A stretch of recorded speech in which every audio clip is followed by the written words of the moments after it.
We're live. There we go. Everybody else's mic came back on because I heard it in my headphones before mine came on. Okay, so the sound works. TrollCast. We are live. The sound's working. Everything's hunky dory. We've got 1, 2, 3, 4, 5 people still on the screen, and that's brilliant. That means that we're all good to go. Okay, so tonight's TrollCast is another King of Hearts game. It's the top table. Am I correct? Yeah. In the last round. Yeah, between Andy from the Moonrakers and Ed from the Non-Aligned Intellectuals Club. So we have... I have with me John, who's taken a few minutes out of banning people off the King of War Fanatics page. I'm multitasking. I'm multitasking, Bob. I'm doing banning at the same time. What are you banning people for this Barry? time? Hello. Politics, I think it was. Oh. It was, yes. Yeah. It was a political thing, I think. And yes, Matt Green's already in the chat. Hello, Matt. Moving swiftly on, while I still can. We'll go straight into the army list. The first one that's going to come up is Andy's Flying Monster Circus. So if you could take us through the Flying Monster Circus once it comes up. It does take a second on my Frank computer. The Frankenstein. There we go. Yes, it's alive. So what have you got in your army then, Andy? Right, okay. Kingdoms of Men, Flying Monster Circus. It was designed primarily to take on John's flying circus of giant amounts of gargoyles and lesser abyssal golems. But I've got lots of unlocks and lots of flyers. So I've got cheapy shield walls just to grab objectives, etc. Spear phalanxes with ensnare, upgraded to pikes to obviously slow people down quite happily. Unfortunately, I didn't have enough points for Indomitable Will on those. Knights with strength, Indomitable Will. Knights with caterpillar, Indomitable Will. A general with the wings of the honey maze, just to fly around and be annoying, basically. Yeah. Yep.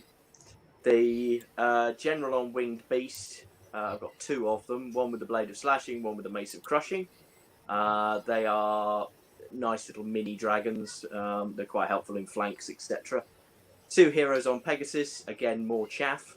And 2 wizards again on Pegasus. One with the boomstick, so I've got Lightning Bolt 7 for removing, hopefully, Panthers in this game. And the other one with Bane Chant to help with a few knights to get them to kill off the Wiltfather, we hope.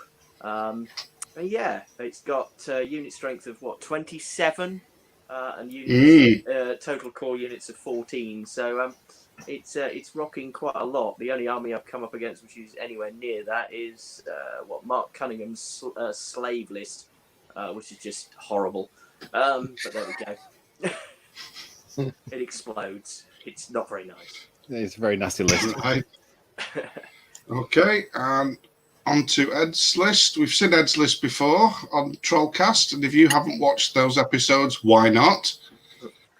So, Ed, if you could go through your forest for the trees for us, please. So I've got a lot of forest shamblers, 2 regiments and 4 hordes. So they are what they are. My problem in this game is that as soon as I touch them, they disappear into the brown background of the map. And obviously what I'm doing with them. So you can barely see his forest. And the one green person I've deployed in a forest, I can't see him either, but we'll get beyond that. So there's them. Then there's the 2 wild Panther troops, which Andy has already told me he's going to shoot off. And unfortunately, they're bright yellow, so I can't hide them. Right. Then there's a forest warden who is just a little, kind of utility character with a bit of surge and a few attacks. So he's not that serious. Master Hunter, who I really like, he's just a little bit of shooting in a list that doesn't have any other.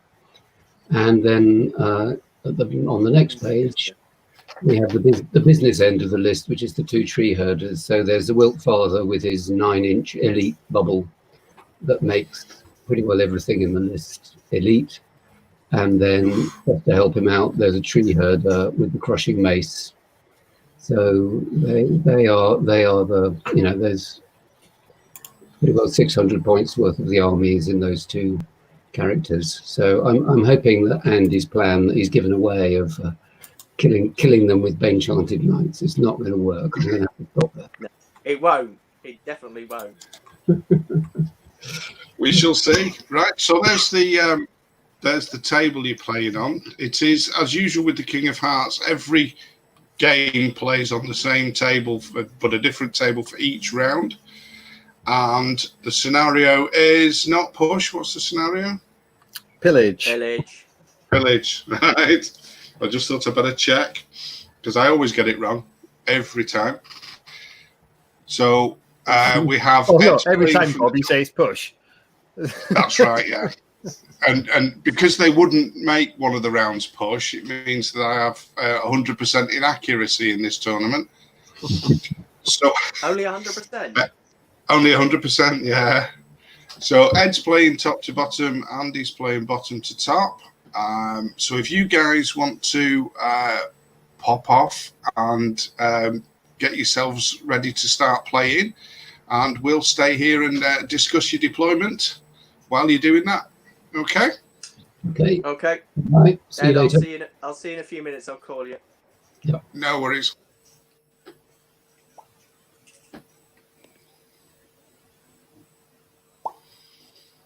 There we go. Yeah, there they go. Right. So, having looked at the list, we've seen Ed's list before. We've seen it in action a couple of times. And his deployment this time, he seems to have gone for, apart from the fact that there's that bloody great impassable thing in the middle of his deployment zone, he's put the Ger Panthers at the back again, and he's tree herder, and is it his master hunter right out in the right hand side there in the woods? Everything else all clumped together in the middle. Yeah, Forest Warden. Yeah, sorry, is the little fella. Yeah, the spare one. Interesting positioning of the objectives. Yeah, it's. I think having watched them when they were deploying, there was some struggle, because obviously you're not allowed to put them within 3 inches of impassable terrain, 12 inches of each other. With the 3 big bits of impassable terrain in the middle of the board, it sort of limited their options a bit, and there was quite a bit of toing and froing with where the things were going to go. Well, I mean, they can't go anywhere else on the board, so it's just very unusual to put them all in a fairly straight line across the middle. Most times, I think they've done that because that suits both armies. I think really, obviously, because they didn't know which side they were going to deploy on, so they've put the bulk across the centre and one on each side.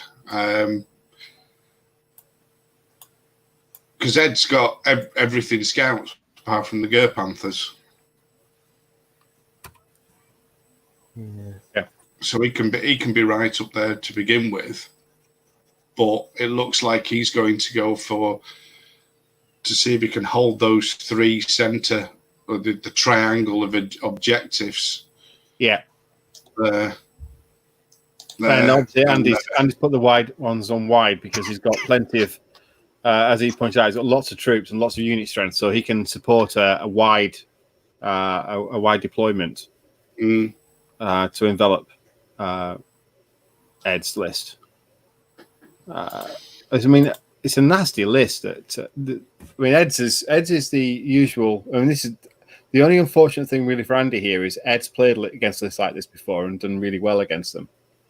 Yes.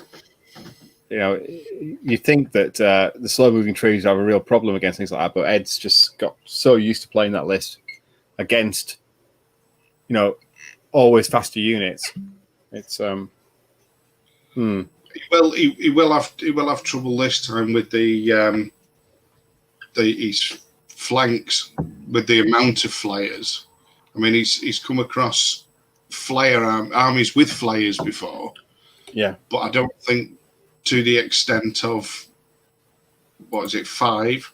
6. 6 flayers in one army.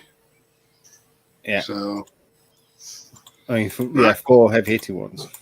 yeah, Andy's rejoined the room, so they should get going any second.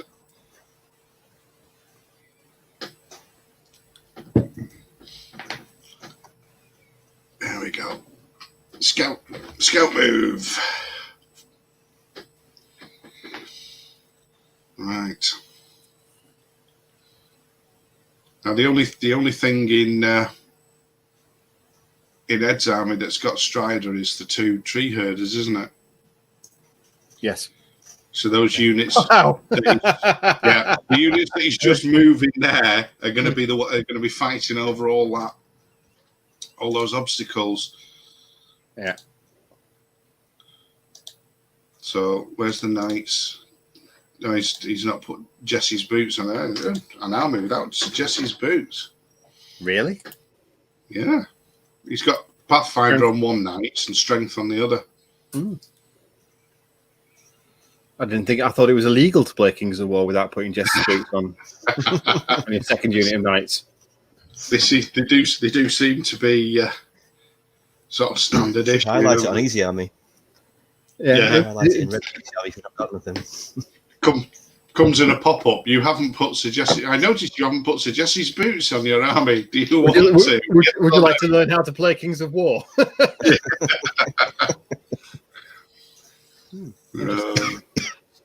Interesting. So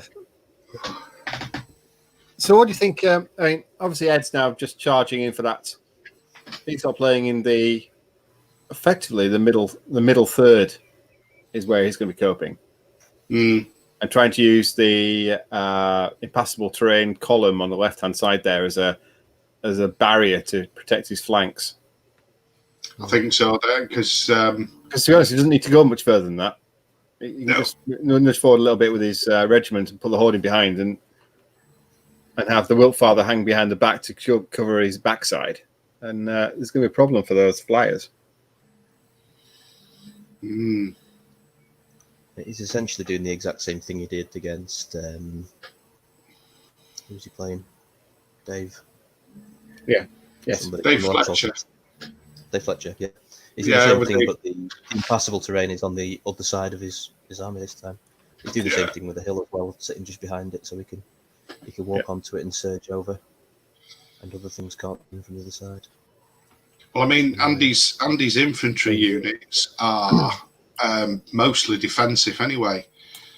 Yeah. He's pike blocks. I mean, they've got in snare, but if they're doing the charging, then they're hitting on 4s, wounding on 5s. You know, they're not going to be that effective. It just be interesting to see whether he just hangs them all back while he sends his fast units out to pick up those 2 flanking markers, and then he'll have to pick and choose which one he's going to try and pick for the win, isn't he?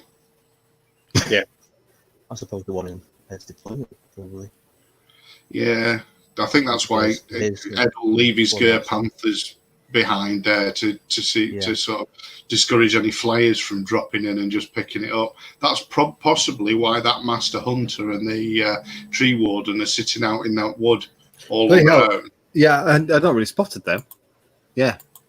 Yeah, I think they're there to do a bit of aerial denial, because that Master Hunter is a bit of a pain with the bow, especially for plinking stuff off.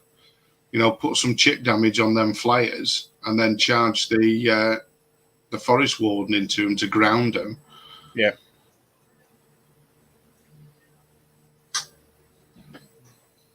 Oh, who's that? Do I want first turn? I don't know, Andy. Do you want first turn? Actually, He definitely wants Hobgoblin Gold. Because effectively, Ed gets a first turn every game, doesn't he? he does with that army, yeah. But you've got 6 turns to sort the tokens out, so there's no rush to get in for this one. I would rather go last and jump onto tokens, particularly with the heavy flyer one. And Nope. I think I'll probably have taken second in this one as well. I wouldn't normally. I would almost never normally take second turn choice. It's only because he's got so many flyers, and this being a fixed token one, I think going second does help. Yeah. He's got mostly defensive stuff, and the other fast stuff, his offensive stuff, is nowhere in danger from where it is it? So No.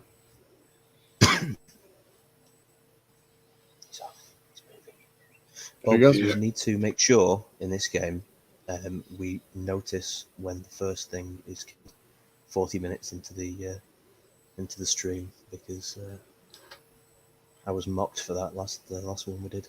All right. We were talking about something completely other than the actual game. Really? And, I've not had that before. not like us. It was about 45 minutes in before the first thing was killed, and we didn't spot it. Right. So, I think that was Ed's last game, actually. I watched a bit of the Hobby Source overnight game where they got absolutely wrecked. That was very funny. But I'm still saying it's not up to the standard that was on when we had Mark Cunningham on list on ours. That was industrial strength beer, wasn't it? Yeah, or the infamous Forks Hildrew -28 one, which was 3 hours and 40 minutes, of which we talked about the game about 10 minutes. The rest of it was just drinking. Is that the one where Steve Hildrew turned it into a terrain workshop by asking about his 3D printed cars and things like that? It might have been that one. Yeah. To be honest, I was on. I had quite a lot of wine and on whiskey. On rum by that point. So what we got here is Andy just charging up the side, turning in. Okay, so a pretty standard response. His knights are. I wouldn't have gone that far with his knights. His knights going to spend 2 turns sorting themselves out from there. On that left hand side. Has he seen them dudes in the wood? Do you think? It's hard to say. What's in the front of that?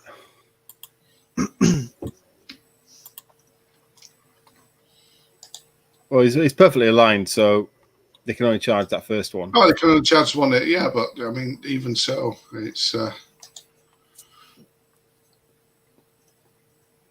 don't think the forest will sacrificing a piece just for a position, isn't it?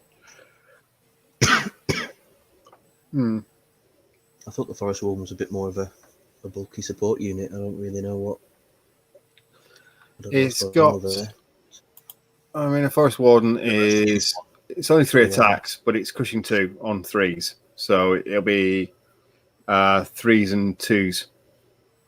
Right. So it'll make it. It won't kill it, but it'll make it stop. Yeah. And the Master Hunter, I probably wouldn't put that in. Actually, Oh, he's moving backwards. Yeah, he's just He just shunted them down a little bit. I think he wasn't happy with how far he'd gone up. Just left the shield wall behind, doesn't he?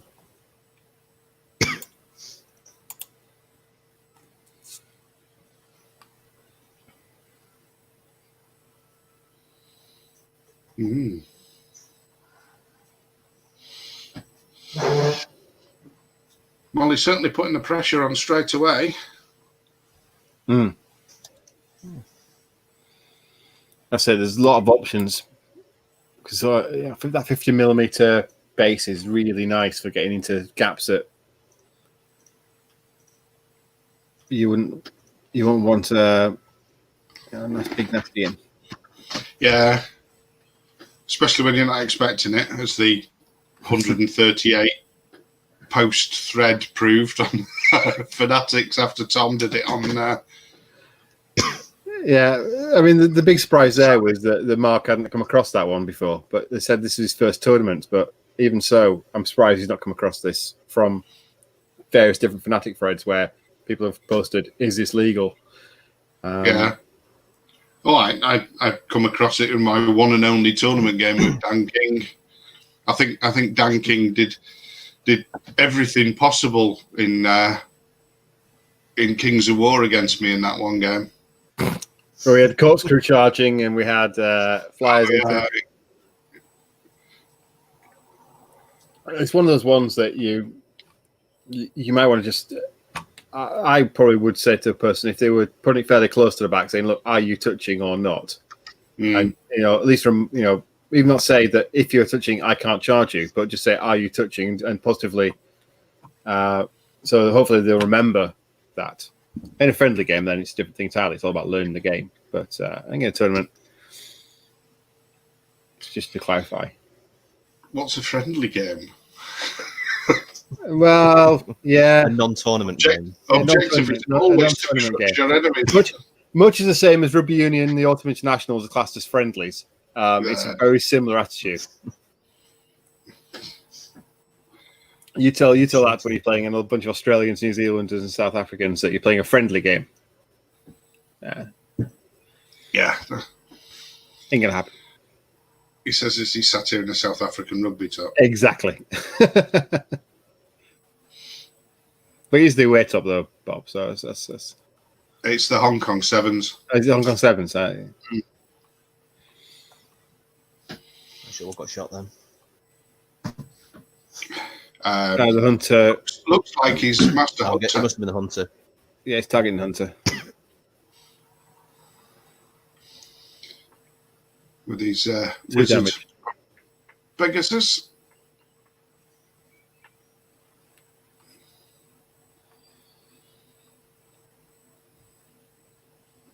Yeah, it's fine. He's going for the shooting domination, isn't he? That's all the shooting against all the shooting. Yeah, onto battery fire.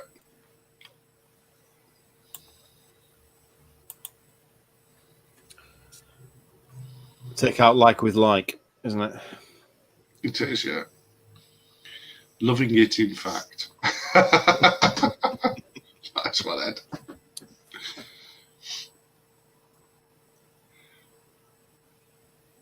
So we've got to acknowledge that Ed's one of the now recognised as one of the best players in the world. He's top 10 in the Call to Arms. Yeah, and not a single Southern Canadian in the top 10. I know, but it's all right. But it's because their best players didn't play, so that's obviously the reason why. It was USA B team versus the rest of the world then. Apparently so. Yes. Excellent.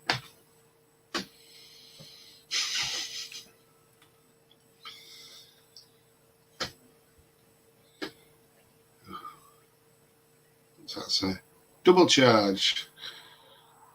Oh, where are we going? Yeah. The scout and the Forest Warden. Forest Warden and the Master Hunter. So that's only combined together, only 7 attacks on 3s.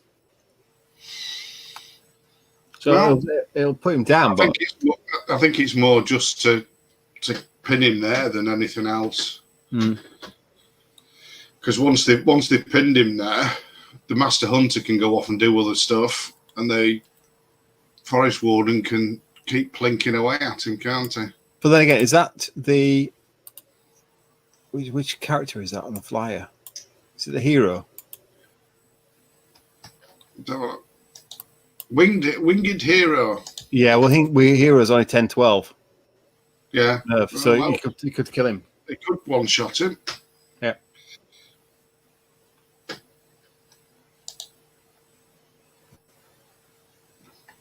Obviously inspired. Sad. Nice to have.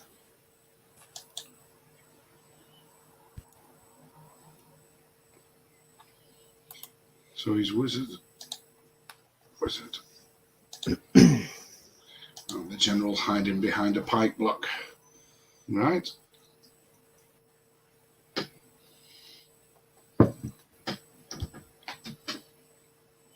Yeah, it's going to be interesting to see what Ed does with it on that on his right flank, the left-hand side of the screen there.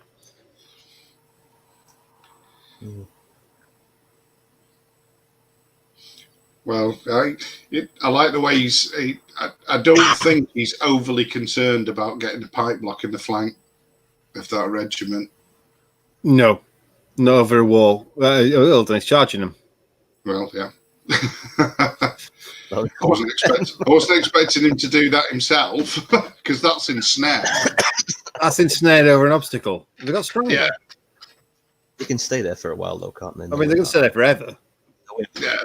I mean, he's going to be hindered against ensnare, so he's hitting on 6s. Yeah. So he may not even damage them. But they're not going to be brilliant in return 4s and 5s. Yeah. So he's probably going to do, hoping for a slow grind there while he sorts out. I say, I think is it more of a case of just getting beyond, or at least fully covered by that impassable, so that the flyers can't do anything really nasty, and that night regiment's going to take 2 turns to turn around and come back. It is, yeah. I mean, that was quite surprising, unless he's just going to use that night regiment to guard that that objective. That's really what your pipe block or your shield wall should have been used for, just to send that, chug that up the side and just park there. Yeah, but obviously they're all in the centre, and that's it on the flank. That's the unless he leaves one of the winged hero or the general on wing beast to hold it. Well, I mean, he's got so many flyers, he can pop to it. He only needs 2 turns to fish across the board. So. On the flyer, so he could leave for a couple more turns to work out what he's going to do. That's where he goes. Yeah, hitting on 6s and snare and hindered. But like you say, Ed's probably not even bothered about that. Not yet, I would have thought. No.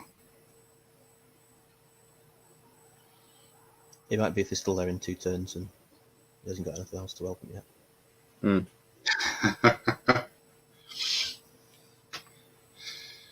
So Ed was just checking there to see how far he's. Where's Flank Town? I think he's outside of range. Flank Town is just outside Birmingham, I think, isn't it? It's where Steve Hildred lives. Yeah, his move's clear. Not too far away from Butbury. From where? You're making these places up, aren't you? Good grief. Is he inside? He is, you know. That is that 20? What's that? The flank. Surely he's not. Well, the blue line's 18, the one that goes through the tree herder. Yeah. So it's 2 past there. He's just marginally outside the flank. Oh. Do you mean the unit on the hill? Yeah. It's just marginally outside, is it? It's just the lines disappear, but he is just. I can see brown between the. I can see brown. He's turtling. I can see brown.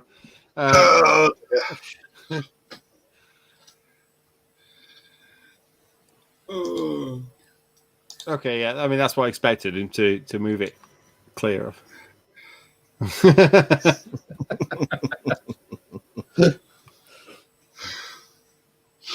Yeah.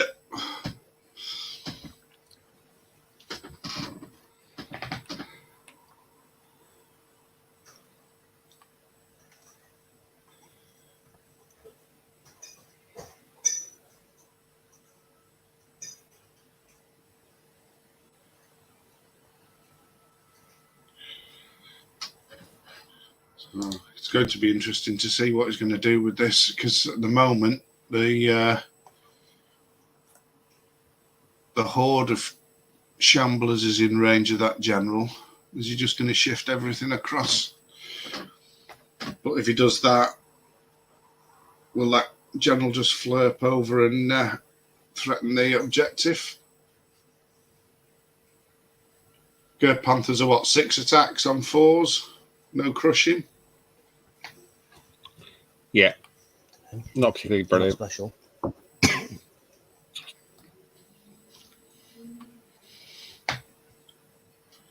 Human General, what, 7 attacks? Crushing 2.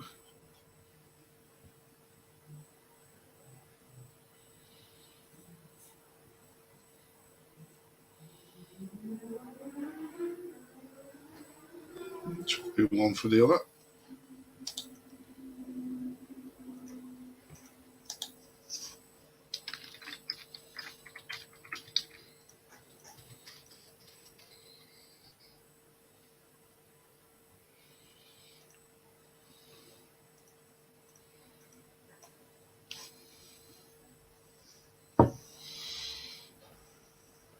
Though.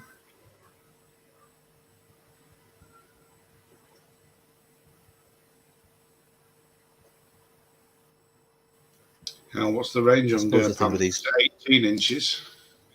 Is it? I don't know.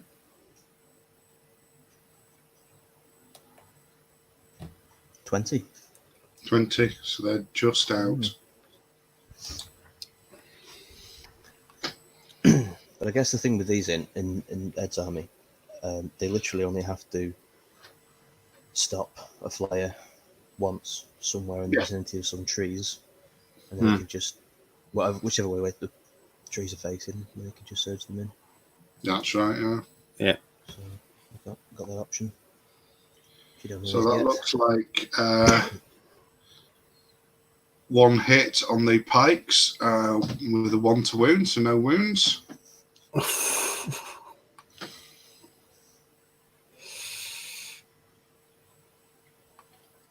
So let's see what the forest warden and the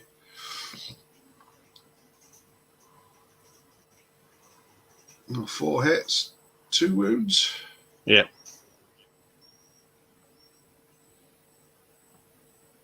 Threes and threes from the 2 hits, 1 damage. So he's looking at 9 It's to kill. Yeah, 9 to kill. Whoa, hello. 8. Beavered it. Yeah. That was 2 stonking nerve rolls to start off with. Yeah.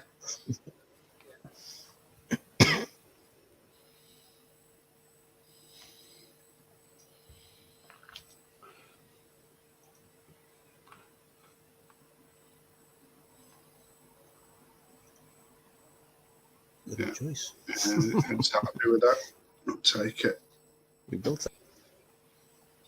Yeah.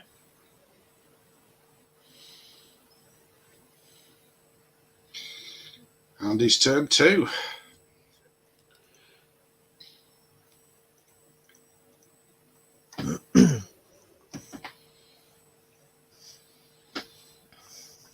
So this way Andy's made all these bold moves forward. Now he's thinking, what can I do? I'm over halfway. I'm pointing directly towards the flanks of things, but where can I actually land my flyer that's not going to get Surged. surged or pinned? Yeah.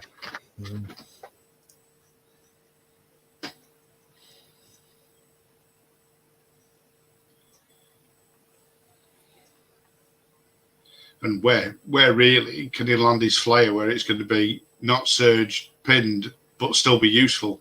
Mm.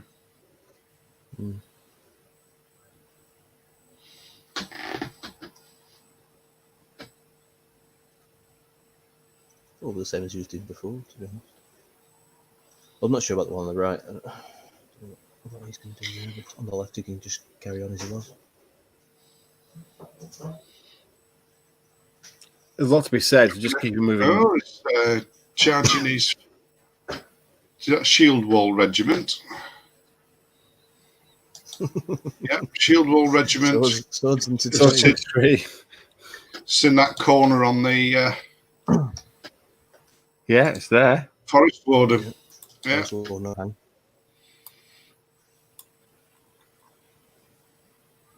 Yeah. This is where the not having parallel lines really does make it quite difficult. But he's got No, well, and there we go. Yeah, I mean, I just You can go in. There's no way about it. Yeah, it's just rather than him seesawing it backwards and forwards 50 times to get the 11.37 degrees that's needed to move that. That's right. No, Matt, Janny's working tonight, so Jan unfortunately, Bob's services. I was. I'm going to have to start wearing an extravagantly coloured wig to keep her fans from disappointment. But unfortunately, put those ears on. Yeah, flashy ears on. The Dealy Boppers. That's, we all know they're yours anyway. Yeah. Oh, I quite believe that. Yeah. No, they were. In fact, Tom Robinson bought them for her on the docks at Bristol when we were down for Southwest Clash. Jan did a usual game one, won quite convincingly. Game two, played Tom. She's done it in about 5 or 6 tournaments now over the past 18 months to 2 years. She goes in, wins her first game. She's like, yay. And then when the draw comes up, it's like, Jan, Tom Robinson. It's like, oh. Yeah. So in commiserations for the absolute spanking he gave her, he bought her a pair of bunny ears, flashing bunny ears off one of the street vendors at Bristol. That does look like a really good event. I've not managed to make it down there yet. I do intend to get some point down there. It's a fantastic event. Managed not to fall into Bristol, into Bristol Harbour, so that's always a plus point. That's where they have the cider drinking on the right by the on the dock, don't they? Oh yeah, and then when we were drinking, the actual bar was on the boat, but because the boat was full, we were all sat on the docks on seats, and there was copious amounts of cider drunk, and apparently poor Elliot got gastroenteritis. Not at all from the cider. He must have had a dodgy kebab or something on the way home. Yeah, that's not a nice, pleasant illness if you've got a long drive up from Bristol. That's right. Yeah.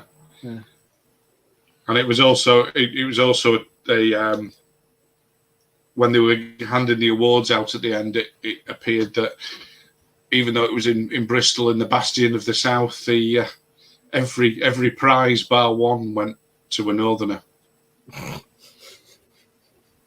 And the one prize that didn't go to a northerner was best painted, and it went to me, who I'm a southerner who lives in the north. Yeah.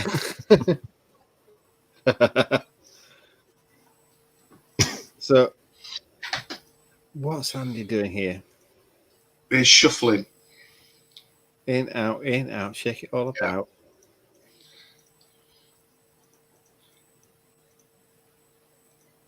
I assume he's just trying to avoid being double charged by both lots of trees. You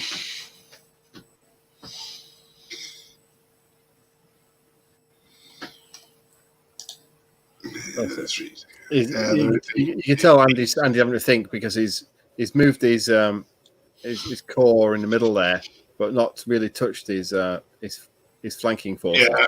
He's still working out what he's going to do with them.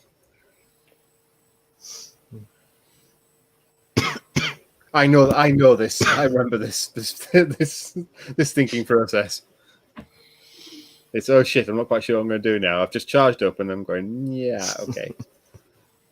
I'm not playing somebody who can just steamroll with flyers. I'm going to have to think about where I want to place them. He's definitely putting a lot of thought into it. He's moved his general from the back of that pike regiment to the back of the pike regiment it's in a grind with the forest shamblers there.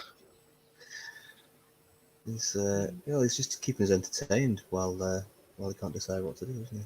Mm. The hindered marker's gone. Yeah. Oh. That's the winged hero, or one of the winged heroes. It's gone to wave some Ger Panthers. Yeah. Don't do that, Andy.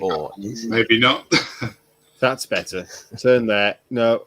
Turn, go 10 and I think turn. That's all right. That.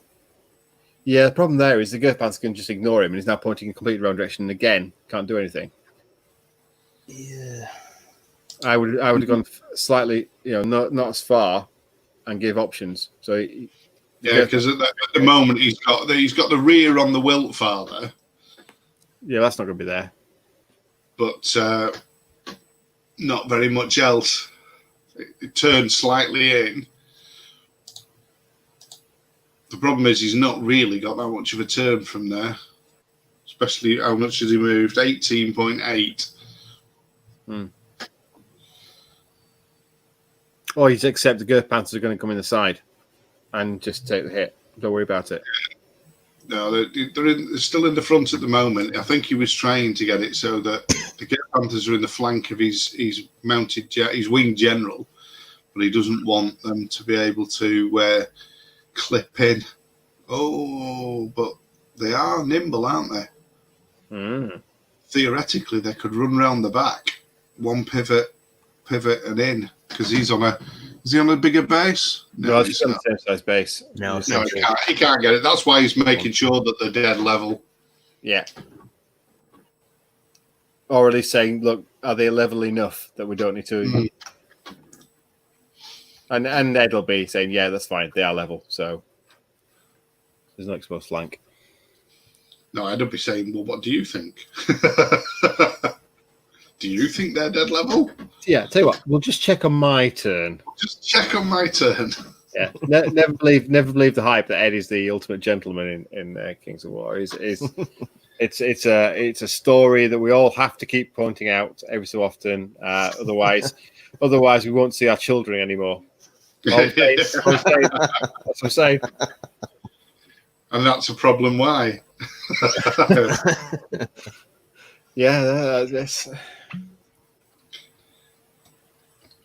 the reason why I'm sat upstairs drinking after a bottle of whiskey. Yeah. After 3 months of lock-in, I'm sure there's people that would be quite happy for it to take their children away, never to be seen again. Yeah.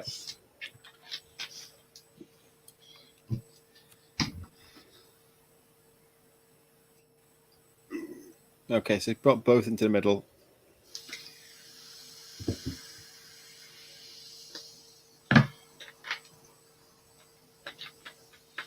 Now, do you think he's going to move the general on the other side up as well, or is he going to leave him there to carry on giving his inspire into that combat?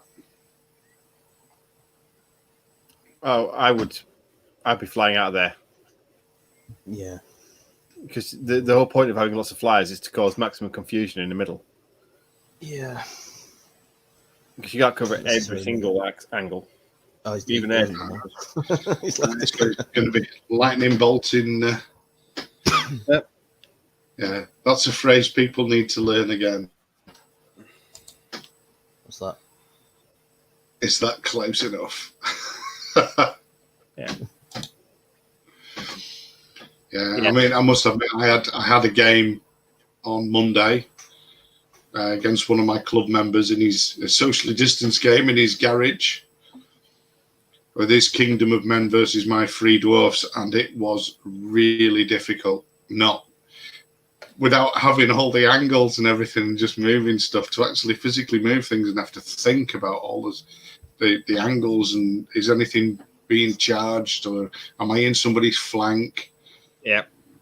The godlike view you get with UB is, it took a while to adjust to begin with, but it's going to take a lot longer to adjust back from, I think, as well. Yeah. Yeah. We've just had a complete lack of lightning bolt there. Did nothing. Ooh. Let's see if you can beat that with. That's unfortunate. I think he was counting on that. Get rid of the Panthers. After him telling Ed at the beginning, before the game, that he was going to shoot the Ger Panthers, that was his master plan. Yeah. Was that really just one damage from the? Yes. They're not brilliant. They hit on 4s. We've got, what, 12 attacks on 4s. Yeah, but not only doing one wound. So he did 3 hits, then started squirting some random directions for some reason, and then 1 wound. Panicked, clearly. Oh, no attack. Ah, okay. Oh, sneaky bastard. So he's not attacking. Oh, so he's going to be hindered again coming over the top. He's just going to draw that combat out. Yeah.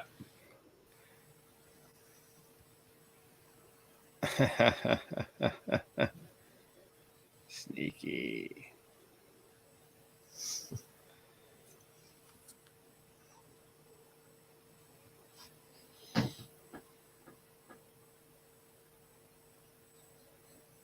So he's got those Panthers into the night.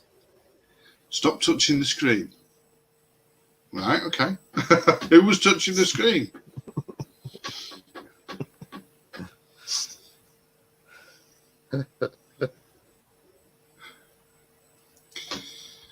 Right, in go the Wild Girl Panthers. Oh, okay.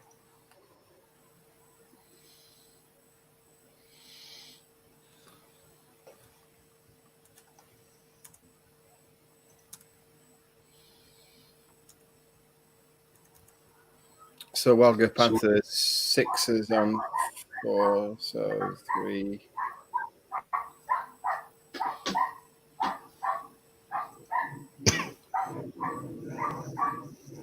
And we got 5, so it needs to cause a wound. Yeah. Somebody on a flight path. Yeah, that'll be me. East Midlands Airport. Windows are open. I need to not to cook in my my upstairs office. So that was take off. That's right. It's a wonder you can't hear next door's dog barking. That's I can hear. I can hear a dog barking. Yeah. I'll get me. Is that what the shotgun's for? No, well, unfortunately, ammo's locked away separately, so I am a law-abiding citizen.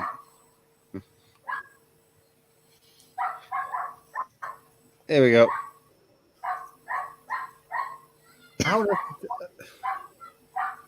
Huh?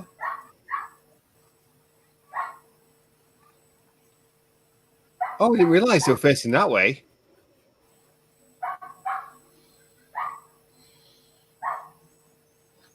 Not a forest shamblers in the middle. Yeah. I think he spun around last time. Oh shit! And I rather think that Andy didn't realise that they were facing that way either. Yeah. Oh, that's yeah, that's a problem. Mm.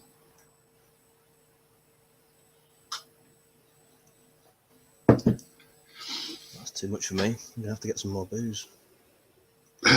Or is he just working out what? He's still going to be hindered.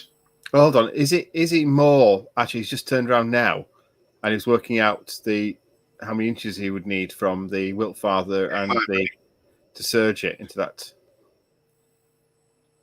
Because that's quite a big surge. That would be, but he's got two goes at it, hasn't he? Because he's got both of them that can surge. Yeah. If he turns the tree herd around and the Wilt Father, so how far is it? 3, 6, 7. Yeah. So 7 on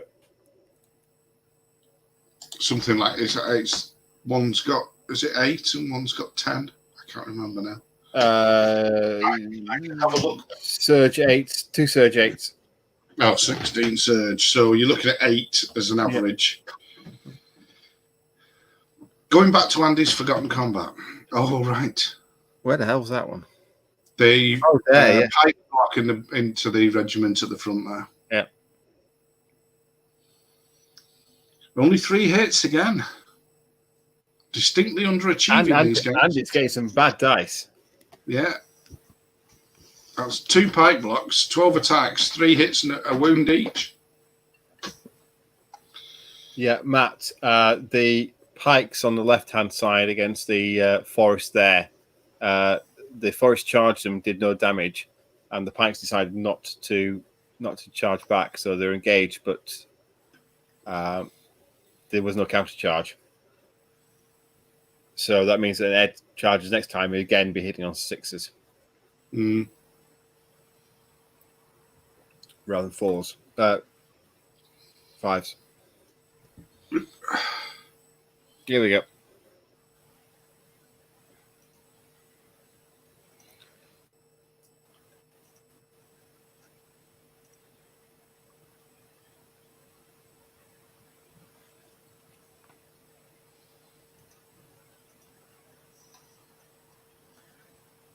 It's quite a ballsy move. When that regiment of knights staring down. Yeah, what do those knights have? They've got Caterpillar. Caterpillar, yeah. Yeah, so they're only. He's got more besides, though, hasn't he? He's got spares after that point. If he kills the first lot, but the shield wall. Oh yeah, he's got the backup. So I'm just thinking that he could have just left that regiment there on its own, and it might have taken another couple of turns, just holding everything up. Well, and them knights then have to manoeuvre a bit more to get into combat, because I don't think they were in charge range of the forest shamblers at the top. He could have tried to get them into the centre, but I think what he's done there is he's charged them in to protect that unit in the centre with the Wiltfather behind him, so that he could just turn that horde round, to surge it into there without having to worry about the flank of that or the knights taking that out. So he's just doubling up on security, because having watched Ed playing throughout the Call to Arms tournament and this King of Hearts tournament, that's one of his trademarks, is that he always seems to have a backup to his backup, like 2 or 3 turns ahead. He doesn't seem to react to people as much as adapt things that he's already decided to do slightly to accommodate what other people do. He just forges ahead doing his plan. Yeah. And you can see it unfold. And it's just minor variations on the same plan every time. So here we go. Shooting. Surging. Right, so it looks like those guys in the middle weren't facing. Yeah, no, he turned around. Yeah. Because I noticed. He's getting them lined Surge up. with elite, so 3 tougher. And 3 rerolls. Another 4. Ooh, halfway there. Living on a prayer. How far has he got to go now? He needs a 3 to get in there.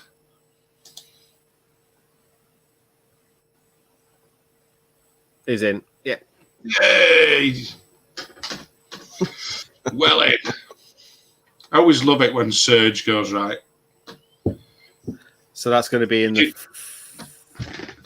It's going to be in the flank, because he started in the flank, but he's going to be hindered because of that wall. Because once he goes in and then lines up. Oh, front, apparently. Front? I guess if that's the arc they were in when he moved. That's what it is. Of course, no, they'll be in the front from the second surge, won't they? Second surge, yeah. There you go. You saw it for your complete ignorance. Yeah. If you want insightful tactics, go and watch Dash 28. If you want pure sheer ignorance, stay on this channel.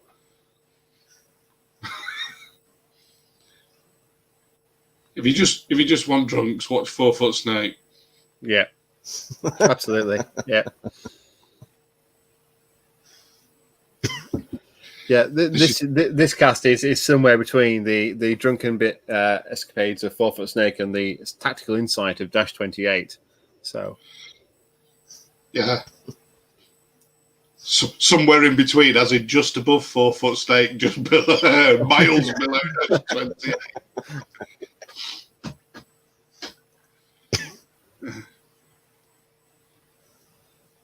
But at least we're British. Yes. 4 hits that time. That's better. Yeah. Oh. 3 damage.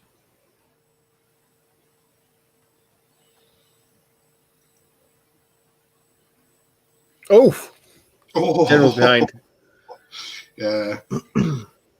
Well, it's a waiver, isn't it? 13-15.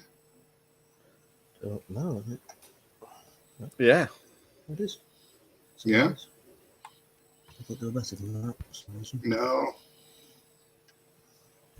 They're at the low end of regiments, 13-15. 13-15.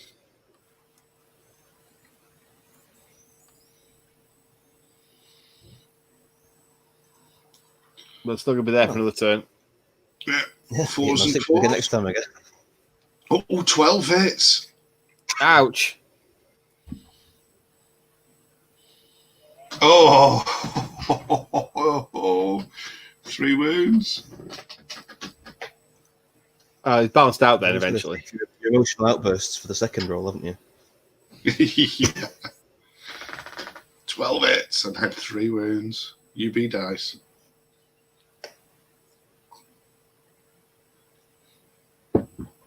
That's fine. Yeah. Steve's just reminding you of South African Bob. Oh, yeah. Thanks for that.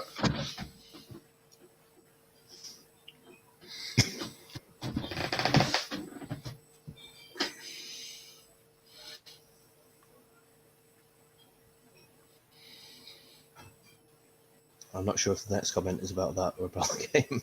Oh, this could be interesting. Yeah, so Ed's not stopped the flyer. Oh.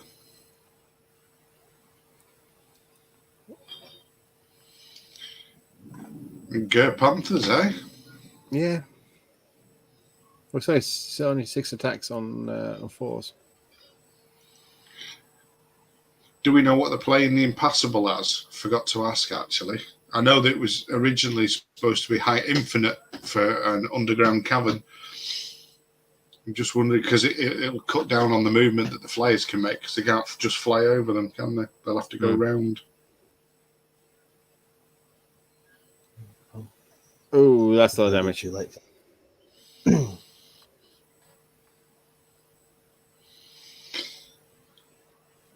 They're dead. Is that the first casualty? Yeah, first dead. 57 minutes in. There we go. Spotted. Hey. There you go, Barry. Yeah, you're right, Matt. Wavering them makes no difference. They're just there to hold up a high point unit. But I'm not convinced that's the smart move. But we'll see. Death by trees. Oh, that's what that was about. I wasn't sure if Matt was just talking about the difference between this TrollCast and Dash 28. It doesn't matter if he plans just to sit there and get drunk, or whether or not we're British. All right, apparently this one's got normal heights. It's a ruined castle. Ah. Oh, right. So we've got the Mott and Bailey in the middle. Well, the Mott part. Ah. It all makes sense now. Oh dear. I can't. Oh, the Ger Panthers have whiffed on the flank of the pikemen. I tell you.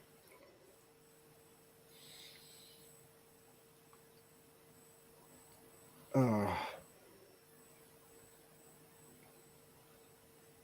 Obviously been declawed for domestication. Yeah, something's not right with those Panthers. They need serious looking at.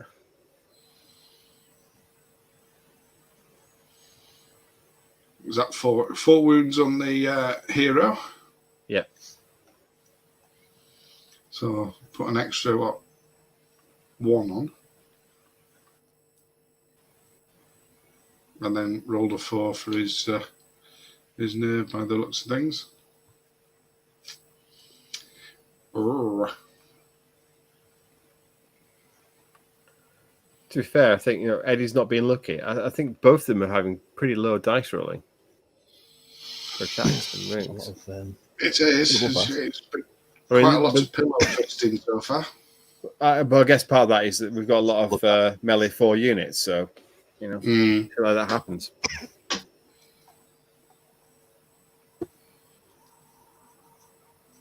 So Andy turn 3.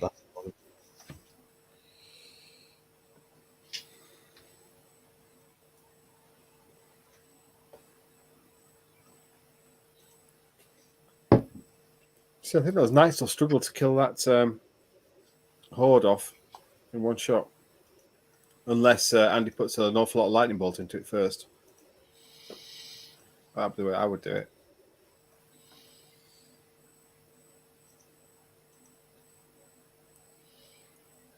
So try and get dash 17 or dash 18 forest shamblers.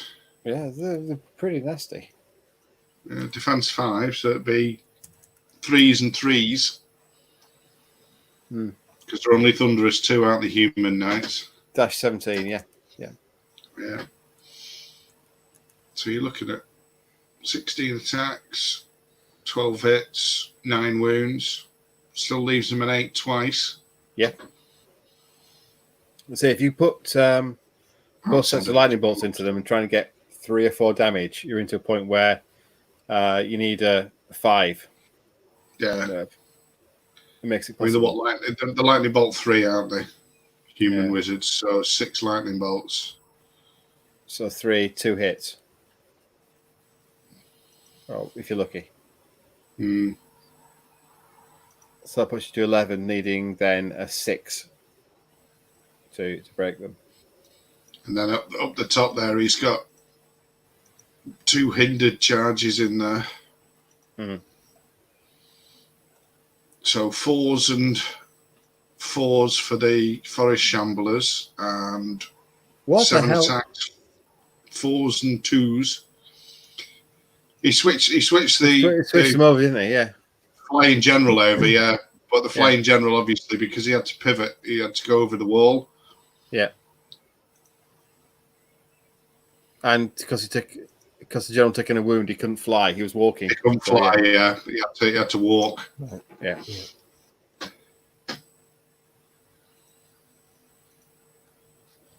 But I suppose it makes sense. He's more likely to take the Ger Panthers out, and the Knights are more likely to take the Forest Shamblers out. Even with the hindered, they've got a shot at it.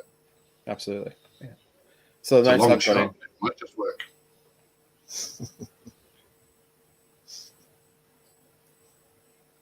So both lightning bolts on the Ger Panthers that are currently worrying or not worrying the Pikes, the Shield Wall.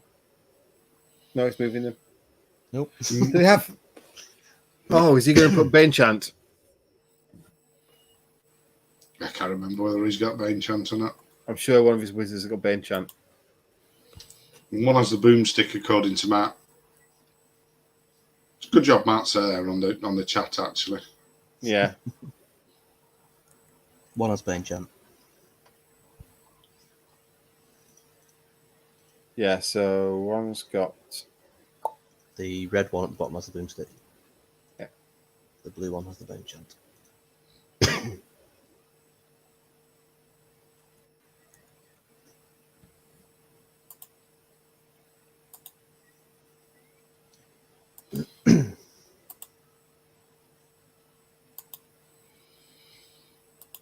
So bench on the Knights. Yeah, I'll do.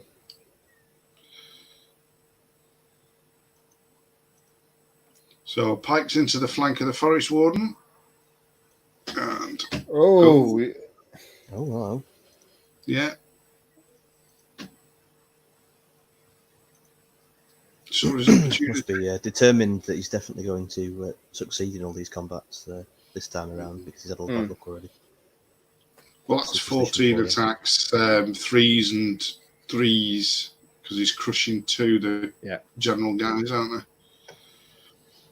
That should be an X horde. Yeah. That says, Dad, I was going to be on the commentary team. Why aren't you?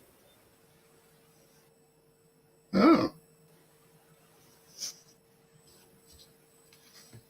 Matt, you can join us.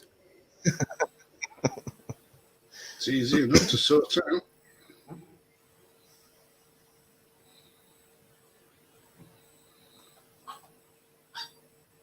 What's he doing now at the top there? Hmm? Shenanigans. I don't know. He's now decided he's not. Oh, hold on. It's inside that they're not hindered.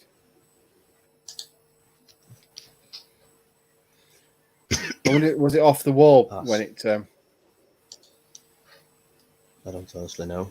Because you don't have to disengage, withdraw by 1 inch. It's just up to 1 inch. So if you disengage very slightly, but shouldn't that be in the flank of the Ger Panthers? Well, he wasn't.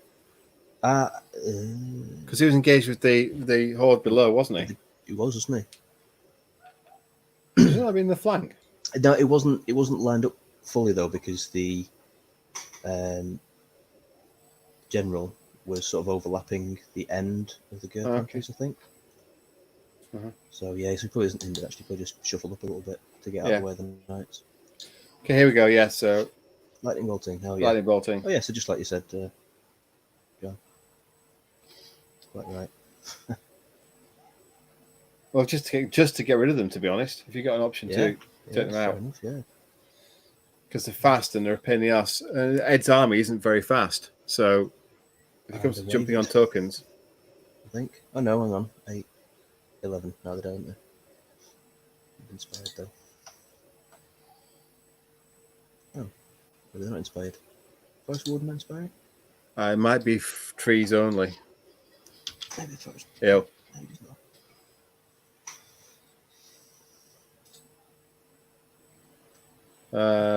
Being quarantined with no PC. Oh, get well soon, Matt.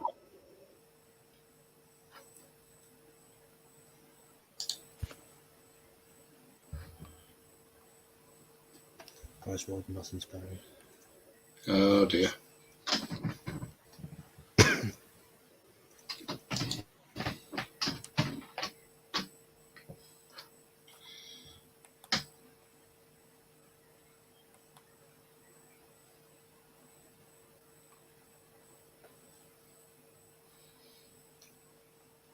What's that? Matt's 111. Oh no, he's ill. I was going to say he didn't look that old. Get well soon.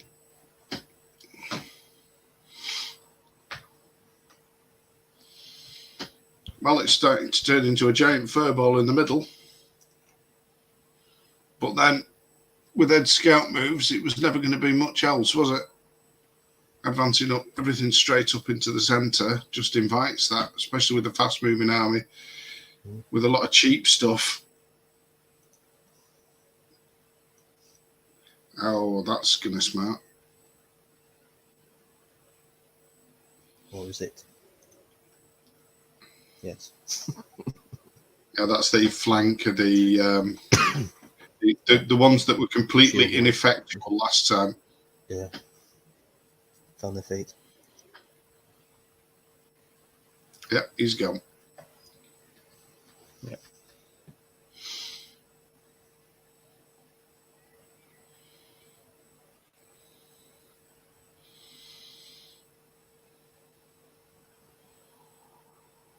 Right, so if you're Ed, what are you going to do in your next turn now? Just give in and get drunk.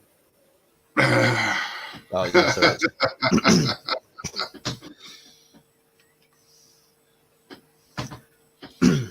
That's why the Ribble Warriors that's why the Ribble Warriors aren't the most successful club in the country.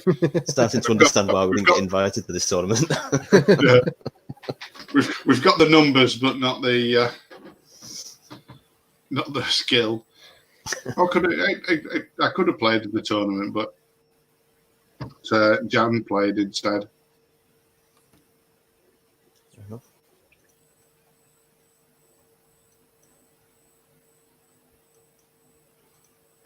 Rob Hudson told me about it with much excitement and enthusiasm. And I was like, That's great, wrong. where can I join? And he said, you can't. Oh. Okay. Why are you telling me? I tell you something, that he's saving up.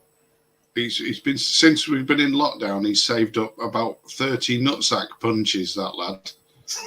As soon as he comes up here and we actually get to see him physically, not just from me, there's about 3 other people that are gonna, you know, he's not gonna know where the next one's coming from. Bless him. But we love him. And apparently, I've got one coming back because I told the London guys where he got his nickname of Crab Stick from. Oh, you. But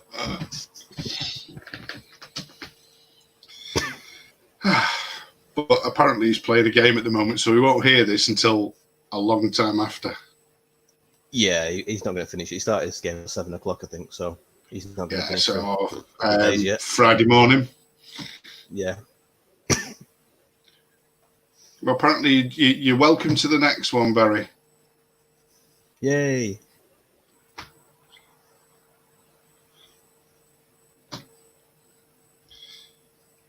Sorry, I'm just working. All right. Who are you banning now? No, genuinely working. All right. An email's come in. I need to respond to it. But I am listening still. Ban hammer.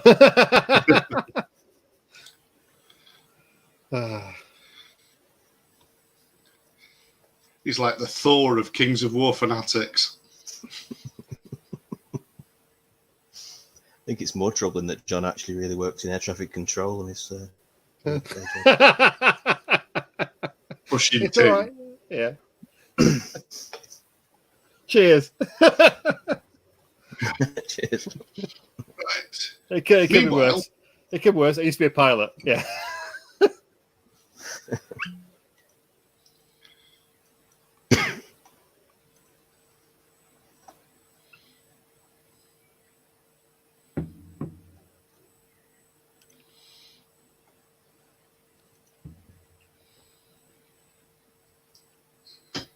Yeah, I got sacked from my job as being a pilot because the time when they asked me what my current height and position was, it's apparently 6'4" and sat at the front doesn't count. Classic dad jokes time.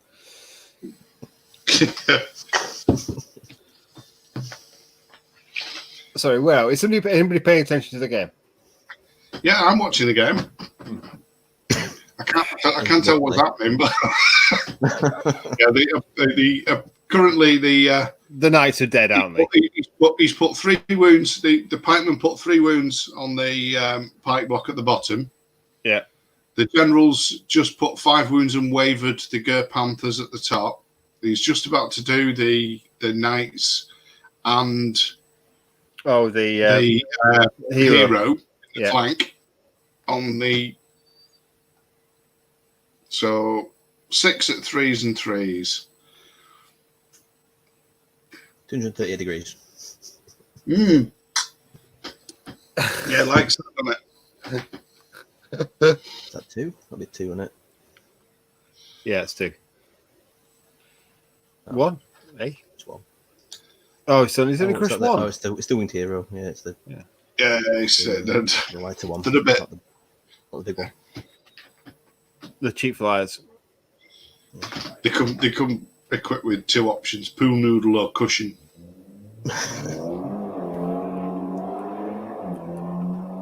That'll be, I'm assuming, an exhaust pipe that's badly knackered on a car.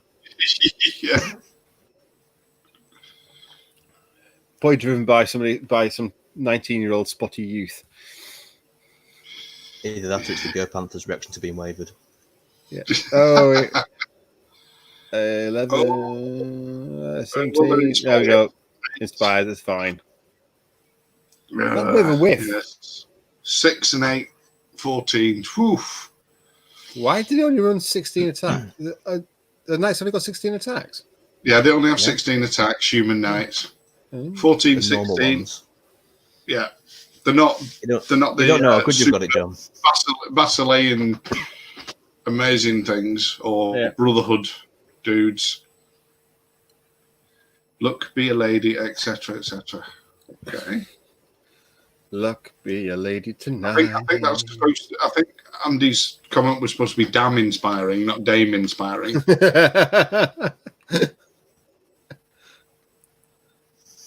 Luck, if you ever were a lady to begin with, luck be a lady tonight.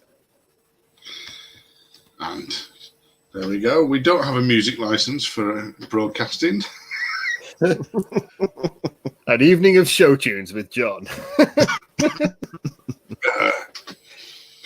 Okay, so we've got the... Right, so Ed's 3. So Master Hunter now is wandering away into the woods for a bit of protection. That's some showing off from Andy there. He's Thanks for that, Steve. excellent work. It's like Britain's Got Talent, isn't it, really? It looks like Andy's watching another game whilst he's playing his. Yeah, cheap talent show. Come on, live stream it, tell you crap jokes.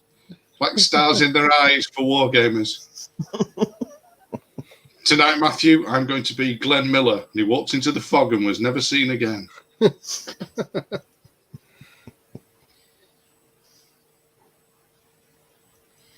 John Good's finally got a win. He's not even playing his own game. Sorry, he's not watching his own game.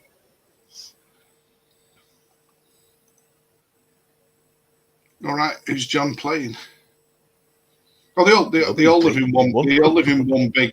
They all live in one big house. Apparently, the Moonraker Mansion. Yeah. It's called. They have a flagpole and everything. I can just see John Guns, Andy Marshall, Paul Fox, and Leo all standing there saluting the flag in the morning as it goes up the flagpole, wearing the waistcoats and Hawaiian shirts. And just at the back is a factory full of small foreign people that churn out those Bettys, rank upon rank of sewing machines, just sewing away. Yeah. Somewhere on the Somerset. Oh no, sorry, the Wiltshire flats, Wiltshire levels. I can't say Somerset. They get upset with that one because they're Wurzels, not Moonrakers. And for all my family that live in Somerset, sorry. Was anybody else surprised that the knight and the general coming in the flank completely woofed the rolls? Yeah, 9 damage. That is. Well, we did what we you know, it's one of those things, and now they're paying for it with the 2 hordes going in. Yeah. I mean, I suppose the long game is always something that Ed plays with this army. You see him time and time again. He's the king of the grind, isn't he? Mm. That's and especially I know it sounds that. Yeah, I was just thinking that. You've not really painted him in a really good light, to be fair, in this broadcast, to be fair, Bob. Have I not? Saying he'll make your kids disappear, as we've seen again. I think if we wind it back, somebody else said that, and all I said was after 3 months of lockdown, there were people that probably pay for Ed to make their kids disappear. You might be quite right. You might be right there. Yeah, okay. Well, between the two of you, you should be ashamed of yourself. This is where the next time me and Jonathan go to a tournament where Ed's there, he comes up and goes, "Hi," and we both get a punch in the nutsack. So, yeah, the general were presumably hindered. Yeah, it would have been, yeah. Yeah. Well, even so, that's fourth. Rafiki would put money on Rob winning, though, based on current positions and Martin falling asleep. Yeah. Both excellent tactics. And King of the Grind is Steve Hildrew's new porn site. Oh dear. As long as we don't get a Friday update of that one every week. Yeah. Because that's a mental image I've just given myself that's not going to go away anytime soon. You would definitely start drinking, though, to be fair. Yeah. There we go. We've got another plane coming out from East Midlands. All right. Somebody else going into quarantine.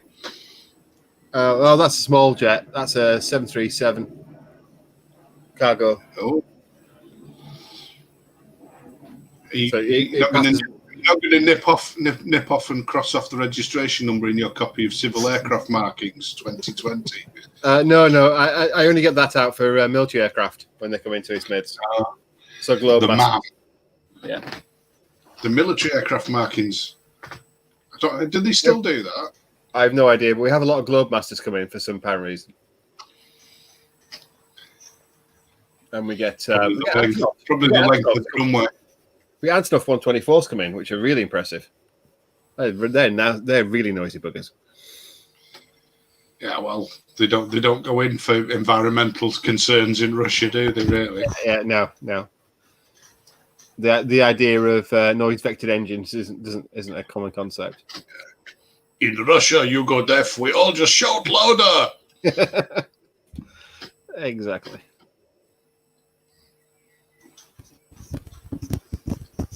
Meanwhile, back at the game, because that is what we're here for, apparently. No. We're here to have drinks and talk. Yeah.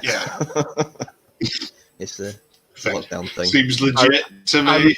I refer the honourable gentleman to the conversation we had 10 minutes ago about the tactical insight given by TrollCast. Yeah, that's true. Yes. Yeah. If you really want tactical insight, check the comments. Just read the comments. Ignore us. Turn the sound down. Just read the comments. Oh God, what's going on there? 2 damage. Jesus. So they flip round, biff the guy, and they've done 2 damage. Yeah. He's wavered on a 9 though. Oh, excellent. So now we've got the tree herder. 18 attacks in the flank. That's like 3s and 2s. When did that happen? Not gonna lie, I've not paid a lot of attention for the past few minutes. I'm now gonna make up for that by going and getting another drink. Sounds good. Well, my spatial awareness is distinctly impinged upon by the fact that I've got it on one screen in real time, on one screen with the slight lag from the cast.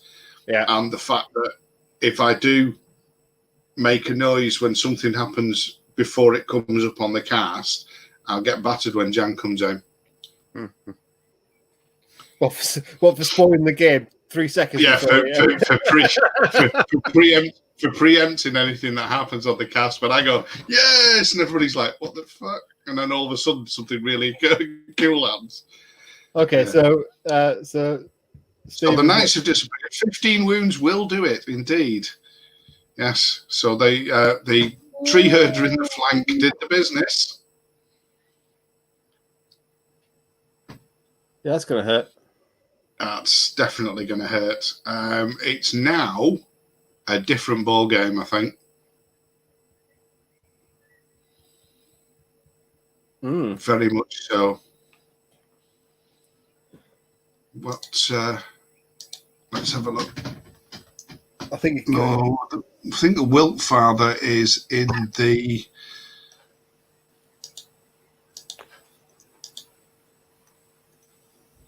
I think he's in the flank of the Knights. Oh.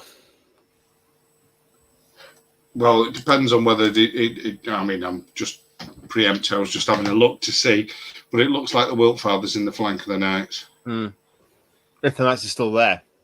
Apparently, we got our first complaint. What's the first complaint? The complaint is that Steve Pearce is watching Rob's game, and thought he would listen to Ed's to see what happens, but he's not sure what's happening in Ed's game. Yeah.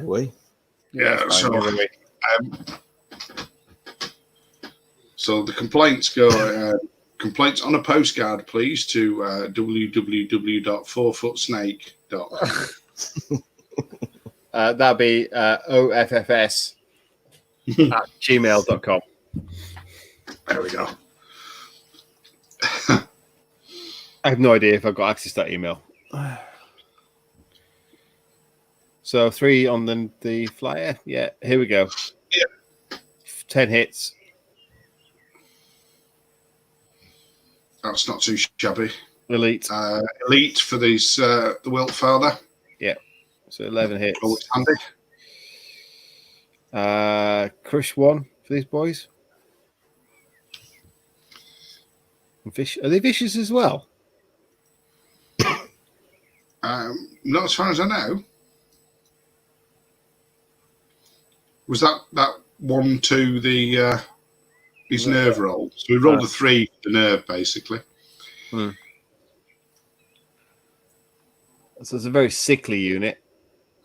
Yeah, for those of you who are just listening while painting rather than watching, the green unit against the brown bird has just failed to break it, but the red guys at the bottom, near to another green unit, that are fighting another green unit next to the red unit with 2 wounds.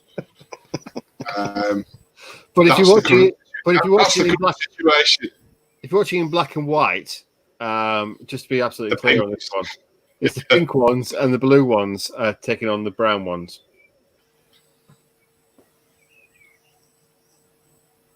What's even worse is the fact that I'm red colourblind, so it doesn't really worse.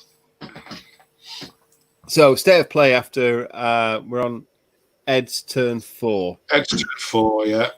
So Ed has, you're right. I've just read that. Ed still has 1, 2, 3, 4 of his hordes still surviving. Although 2 of them are looking quite damaged. But not too good. But more worryingly for Andy, is down to one flyer flyer is capable of doing something. And then we've got 2 flyers are engaged and one's wavered already. So it's not looking good from his flyers. And his cavalry have just taken 8 hits after the other one was taken off the board in one turn by a tree herder in the flank, which is a most unpleasant experience. So I think up to now, Ed's big block in the centre got surrounded and charged on all sides and is still there. And the stuff that charged it, to a great extent, is not. Yeah, they'll all be slowly bounced off over time. Sounds like Steve's new porn channel.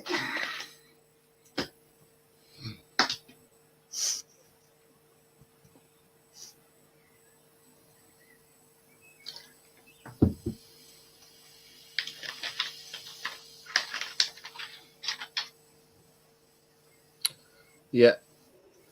Stephen, if you want to get your Northern Lights of Varangur ready and you're painting Greater Water Elementals, something's gone very badly wrong.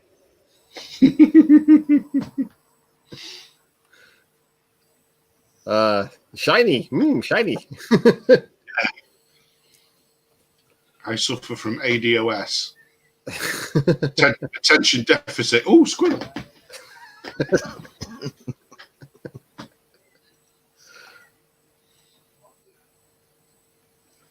So Steve Hildrew is painting as well. What are you painting, Steve? H?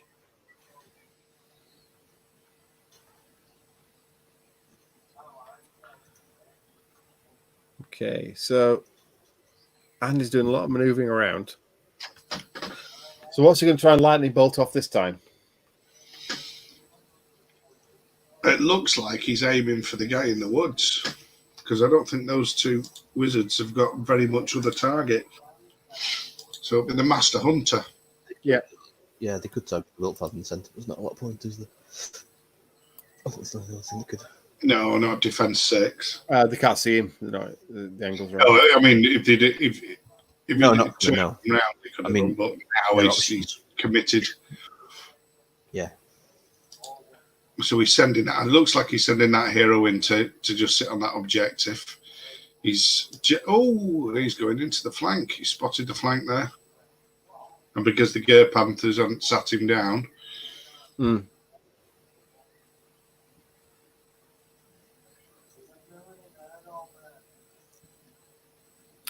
Well, that frees the knights up to go after the put damage on the other horde before they die.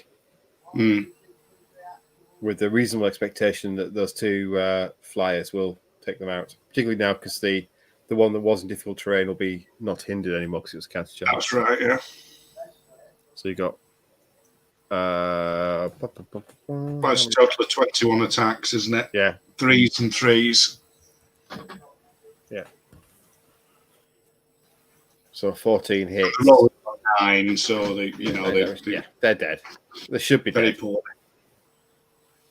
Okay, so shooting Bidit. Okay. Oh no, it's still moving.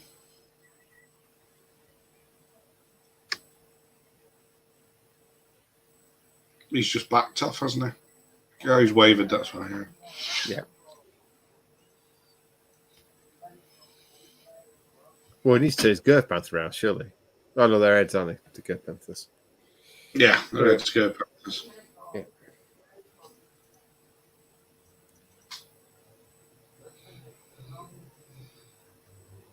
I might have been a bit uncharitable actually when I said that everything sort of bounced off because he's still got. You probably thought I was a drop dead. Four active flyers, hasn't he? He has, but well, one's wavered, one's moving around freely, and 2 are engaged. So as well as these 2 wizards, yeah. I thought he'd lost 2 of them. But, I've been away for too many drinks. I've got to line them up like a. So on the wound count. That's the Master Hunter dead. Yeah. Like it wasn't. That's not a major. It's not a major thing, is it? No, because he couldn't claim anything, and it was hidden in the woods. It wasn't doing anything there.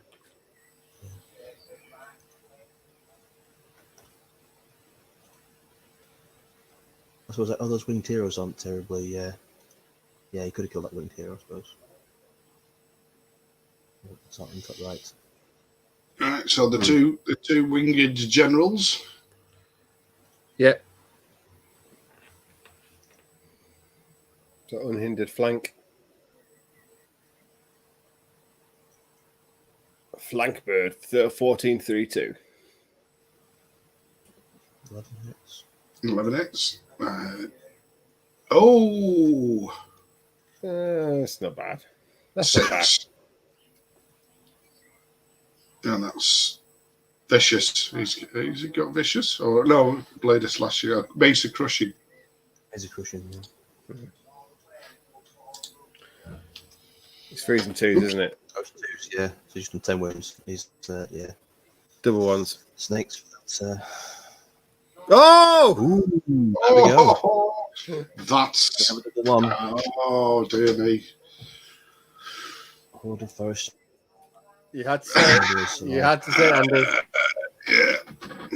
Yeah. So roll out the rest of the attacks now is what I would do. 19 wounds on them.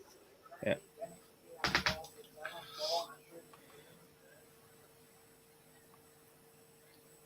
Yes, so they're going to be devastating, but it puts a bit of a complexion on that.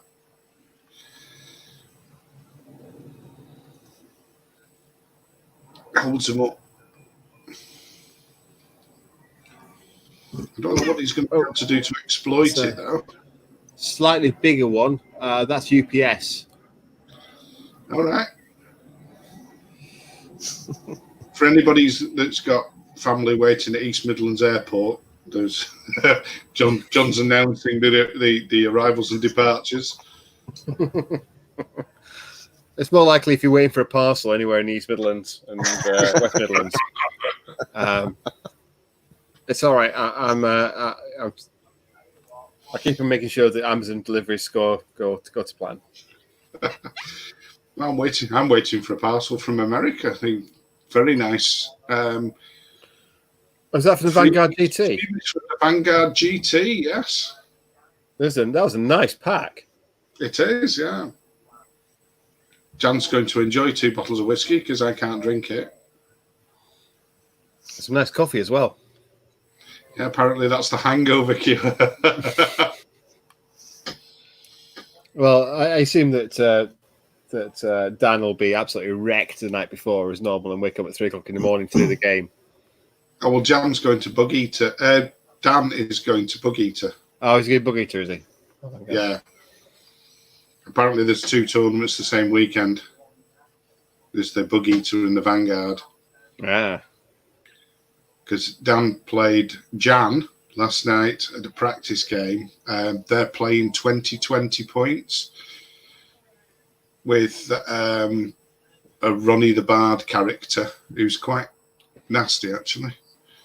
Oh yeah, I remember. Yes, I saw the chat. They're trying to find ways of taking him out because it looks like he's got like a ranged attack with Blast D6 and a combat attack with Blast D6. 3 attacks. You want him flattened as soon as possible. So lots of lightning bolts. Or an army full of duelist characters. Okay. Oh dear. That's the Forest Shambler Regiment has succumbed to the pikemen.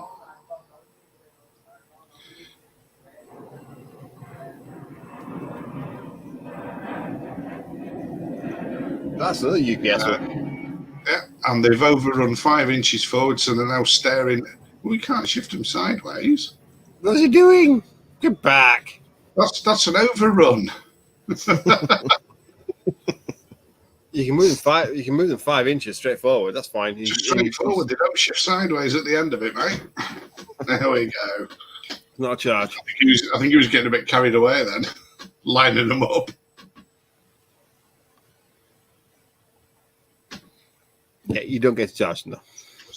No, but I think they're going to get a face full of Wiltfather next turn. Yeah. The Wiltfather's definitely going to have a few things to say there. But they are in snare, so we'll be hitting on 4s. So 15 attacks. This is the other Pike Regiment going in against a regiment of Forest Shamblers with 2 damage on it. He's 13. Oh. Yeah, they're fine. Yeah.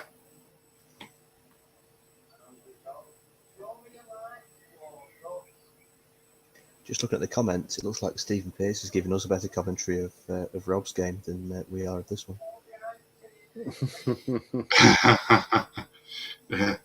Looks like Martin. Oh, well, I thought Martin was asleep. How's he going to beat Rob while he's asleep? He must have stayed awake. All right.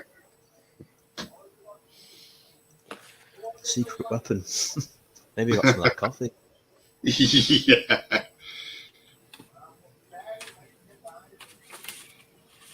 If anybody wants it, I've got a bag of coffee in my cupboard that I was given as a present. It's really, really expensive coffee, and it came all the way from the Far East, apparently, and it was bought for me. And then I actually read the blurb on the back, and it said that the coffee beans have passed through the alimentary canal of the civet cat. Oh yeah, that is very posh coffee. Yes. But the fact that the last thing I want to do is make coffee out of stuff that's come out of a cat's bum. So it's sat in the cupboard now for about 8 years. The last thing I'm going to do is grind that up and drink it. I'm not that stupid.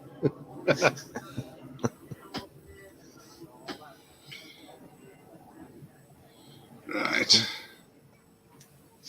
Ed's given up on the old cautious brick now, and everything's charging to everything else. It looks like it, doesn't it? Or he's seen his opportunity to win the game in one swift blow. Yeah, like that. That the exception of the Gear Panthers in the top left that have wandered off on their own, nowhere near anything. I think they're staying out of reach of the wizards just to stay alive, so they can creep down. Yeah, and take that. And I'm doing it again. I'm pointing. I am. For those of you who can't see, you listening, I am pointing at the screen, which is not visible at all on the camera. You should put that screen behind you. Yeah. I'd have a little stick and go, we're going there, and we're going there, and we're going there. So they're going for that there. So where the 12-inch ruler and the 2 5-inch diameter circles are, the Gear Panthers will be going for that objective there. Yeah. Right. Much better. I've only been doing this for 3 weeks, so you have to bear with me. Okay, so It'll get slicker eventually. Especially when I go back to work and I can start affording proper gin. so what's Ed doing with his wilt fathers? Just leaving them? Well, I was wondering that because primarily before, when we were looking at it, the wilt father was in the flank of the cavalry, and especially now they've moved over. Why have they moved over? Or is that just They've centered up because they've gone into the flank of the other. They're going to leave that horde to the ensnary pike guys. Yeah. So we can either go in the front of the pike guys, or he's going in the front of the pike guys. So there you go. Yeah, I was saying, can go all the way around. Well, I was just thinking he could. He's got 2 pivots, hasn't he? So he could pivot, go down to about here. Yeah. Pivot again and smack into the flank of the knights, but obviously he's decided not to. And somebody will no doubt tell me on the chat that I'm talking CODs, and he probably couldn't do that. But No, I think he could. I don't think he'd have to do that first pivot. I thought he could. I think he cleared the He's definitely in the flank arc of that knight unit. Yeah. I assume Wilt Father is taller than the... No, shooting straight into combat. Oh, yeah, he'd be like height 9 on that hill. He'd be able to see over everybody, wouldn't he? Yeah. So he's used his... Oh, when you say the knight unit, are you talking about the pikes at the bottom left? No, I'm talking about the knights there. The caterpillar knights. Yeah, cat knights. The Wilt Father could have done a flank charge. He was in the flank of them, and they were. I think they were just. Yeah, he wasn't facing them now. They were out. I think they were out of arc when he was facing. All right, I thought it was going to the left. Mind you, saying that before they shunted across, he could see their flank. Yeah. Yeah. So perhaps that's what I've missed. Oh, he's not nimble apparently. Wilt Father. All right. That's disappointing.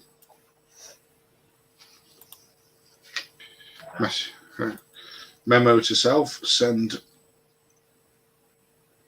Sylvan King army back. Oh yeah, they're not nimble. Well, that's disappointing. That explains that then.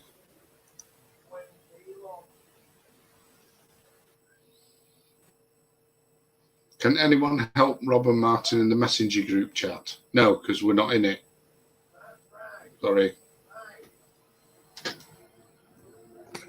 Hill, blue pointing, track to that unit is top of the hill.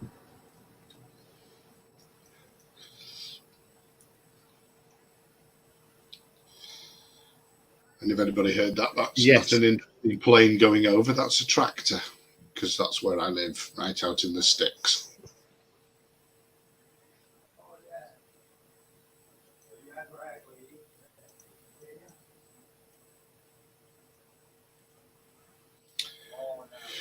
Right.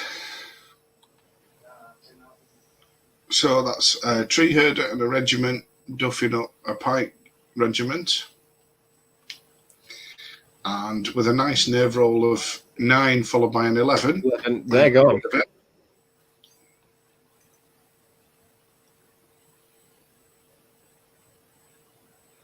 you think Andy's forgotten about his general stood behind that pike unit? I have no idea. Because you'll be able to see everybody else. Yeah, because they're all taller. Because they're all everybody in Ed's army is quite a bit taller than him, but doesn't seem like a great use of wings, does it? To be fair, no. Pardon me. It was going so well for Andy, but it does appear to be the grinders. Well, yeah, I mean that's the thing. We've seen it so many times with the Defence 5 Shambler grind. Stuff goes thumping in. It only takes one or maybe a couple of bad rolls on your combat, and stuff gets chipped. It sort of gets tar pitted in and then ground down even more. And that double one. Yeah. So 3 more damage to his flyer. That's Yeah. a 10-12 flyer. So that is wavered again. Wavered. That's fine. Yeah, it'll be happy with that. The big thing there is stopping it from being able to jump onto a token at some point. So keep hitting it until it stops moving.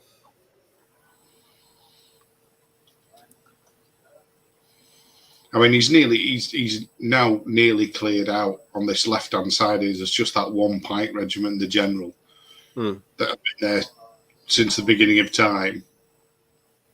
And then you've got the big fur ball on the side with it, and it's just absorbing all the flayers. They're all in that vicinity now. Yeah. The 2 generals, the 2 wizards, the heroes up there, and if it starts going Ed's way down there with those two hordes of forest shamblers, and the Wiltfather as well, you know, he's on his own. He's just really difficult to get rid of. But he's not nimble, which is a travesty, really, to be honest.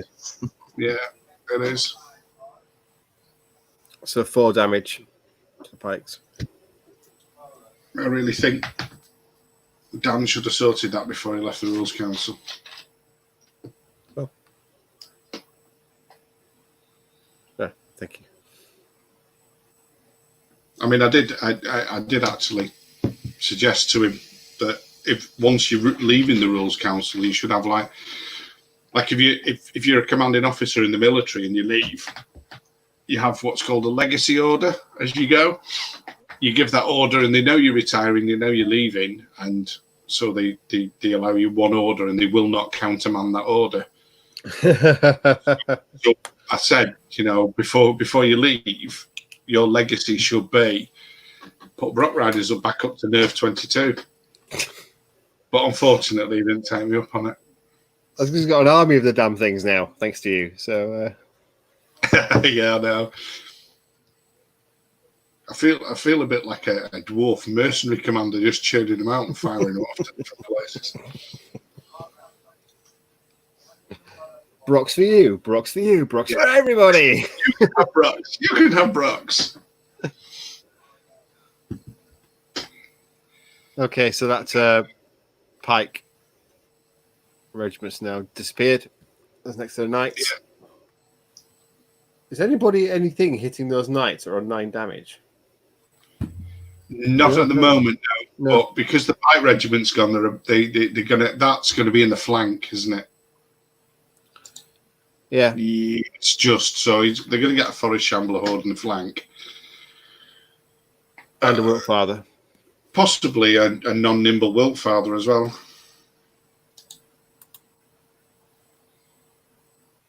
I just can't believe that slipped through the net. Yeah, we didn't have Will. You should have nimble. It's a tree, for God's sake. And it's on a 50mm base. I thought it was like compulsory for anything on a 50mm base to be nimble. So Andy's turn 5. Okay. So Andy really needs to start looking at how which ones are going to win him the game from tokens wise. Obviously, he's got a nice. I was just about to click on it. It moved. I was going to say that little fella there that was up by that token. What he's doing is I think he's now going to try and race them Ger Panthers to that far token there. Yeah. He's got shield wall on a token there. That's not going to move. Yeah. There's no point for it moving.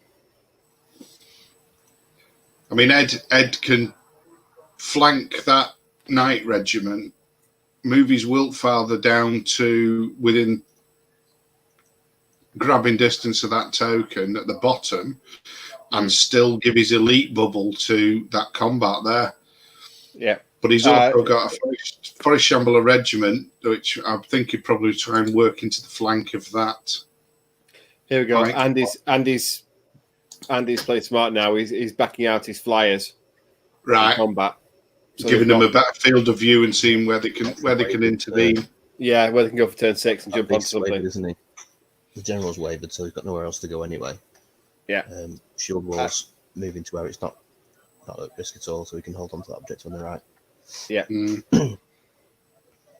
So he's backed both flyers out. Yeah.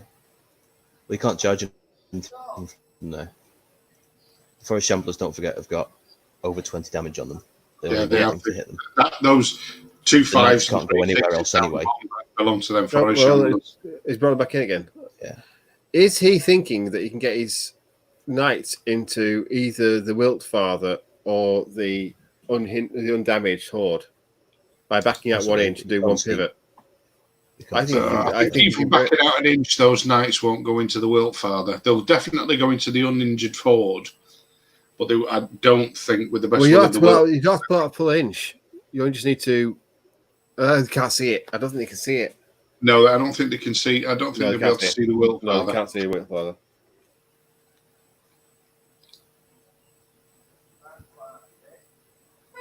Oh, there goes the general. Yeah, a bit of that unit off. Yeah, I'll try to finish that unit off before it becomes a problem.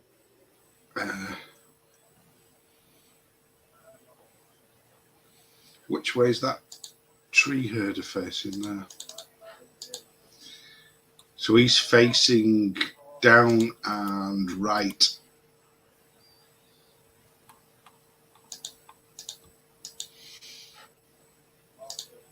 Three, 6, 9, 12. So if those knights do go into the undamaged horde, the Wiltfather and the tree herder could intervene. No, must be putting them back into the very damaged one. But if you're doing that, why move your other flyer out? You don't need it there. Yeah. Unless he's leaving that's the flyer that he's intended to do the damage with. And he's going to use the knights to redeploy, which is probably what the thinking is. Because he doesn't need a hammer unit like that to add to plink a wound on to cause a double 1 nerve check. No. And that guy's 14 attacks, crushing 2, hitting on 3s. Oh, but he's very. This happens all the time when I'm commentating on games. I'll sit here and I'll go through stuff and I'll work it out, and then they'll just do something completely opposite of what I said. But that was one of the ones where you sort of moved it out, then brought it back. Then it's like, why did you do that? Moving it out makes more sense because you want to keep that in turn 5. You want to keep your flyers out of combat and just so they can do something different. I think the only way I can restore my popularity on these casts is if I have a big South African flag behind me and wear South African flag daily boppers all the way through the cast. How's that? Only if we're allowed to go for the full spitting image approach. And for the younger members of the video audience. Yeah, we're not singing the song. And again, John's brought it back to singing again. Yes, I know. Seems to be. You never actually wanted to be covering these games, did you, John? It was never your thing. No. I'm to get an audience up first. I need to get an audience built, and then I can go into the full operatic. I never wanted to be a Kings of War commentator. I've always wanted to be a lumberjack. Jumping from tree to tree as they float down the rivers of British Columbia. Oh dear. Oh, if that's or it's Rocky Horror Picture Show. So right at the very end of the cast, you're going to throw aside the blanket, show us your stockinged legs. How you doing? I see you've met my faithful handyman. Dr. Scott, Janet, Rocky, Brad, Rocky, Dr. Scott. Ooh. Right, okay, before we go completely off the track. So there's no shooting, so straight into combat. Andy's turn 5. General, 5 attacks, 3s and 4s. So 2 the hits. next TrollCast going to be in basques and fishnets.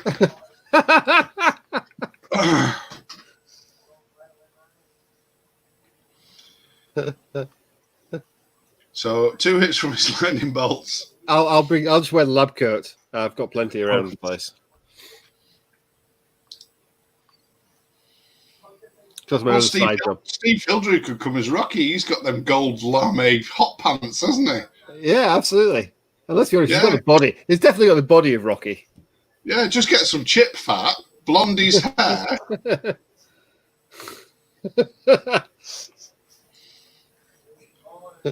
Yeah, that's it, sorted. Next Clash of Kings. Yeah. Rocky Horror theme.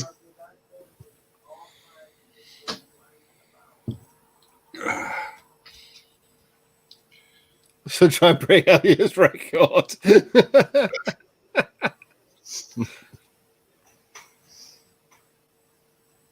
Tonight, Matthew John is going to be Dolly Parton. Yeah. Do you know why she's never brought out a greatest hits album? Try saying it quickly. Try saying it at all. Dolly Parton, greatest hits. Divorce.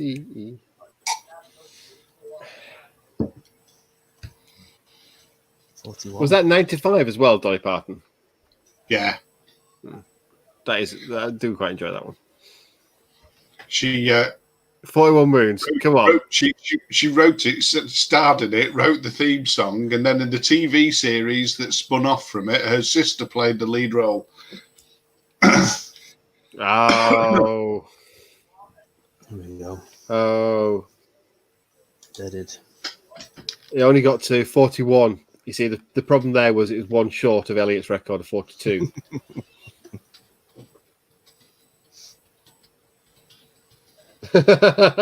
Steve needs to go to the gym to get prepared. Needs to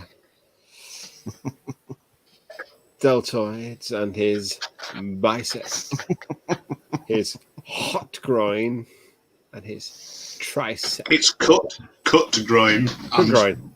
Is it cut? Yeah, is cut it? groin. It's cut groin and triceps. In just 7 days, boom, boom, I boom. can make you mad.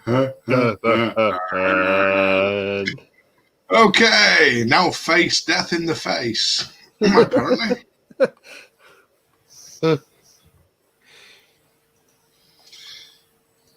You don't get that singing duets on Death by Dragons, do you?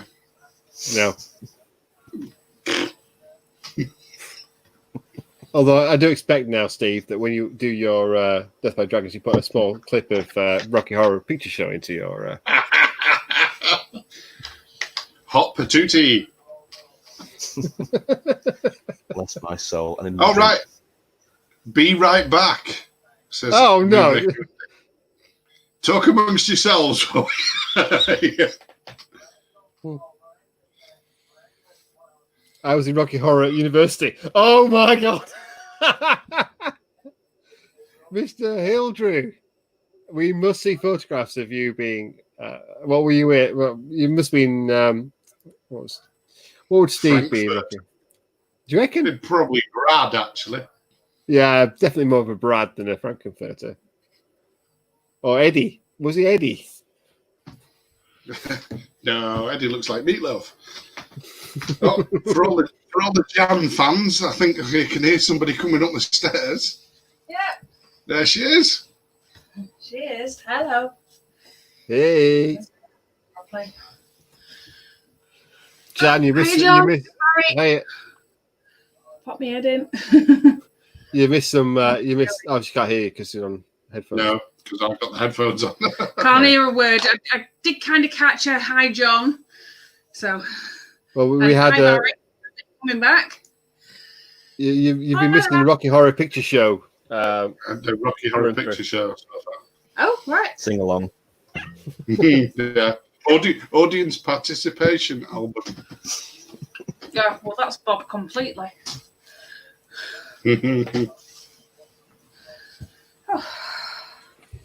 So, who's top, who's bottom? I've missed all of it so far. Top is Ed. For those of you who can't see, I'm pointing at the screen to show what jam where everything is. So Ed is at the top, Andy's at the bottom.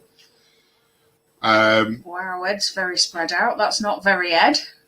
Well, he didn't start very spread out. He started out quite compact in the centre. And then Andy was quite spread out. Andy's flayers and his cavalry went up the left-hand side. His flayers went up the right-hand side. There was this combat with the Forest Shamblers and the Pike Regiment here jam has time. been going on. Like I think actually Keith Richards was there when it started, and he still is. This combat over here started off as a giant furball and has absorbed so far a horde and a regiment of Forest Shamblers and a Pike Regiment. Yeah. 2 flyers, a Night Regiment. So it's not a furball, it's a black hole. Well, yeah. And now it's devolved down into a Night Regiment, a Horde, and a Wiltfather, who aren't nimble. Who guessed? I never guessed that. Never guessed that. No. But over here, little general guy has attacked a Forest Shambler Regiment, didn't kill it. I like the fact that Ed is in the middle and Andy's in a circle around them. Yeah, that's spanning. That's probably a more succinct. Probably a more succinct description of the game that I've just been waffling on about. That's fine. But 90% of the commentary so far has revolved around not the game. Oh, well, that's nothing new. That's commentary. That's just normal.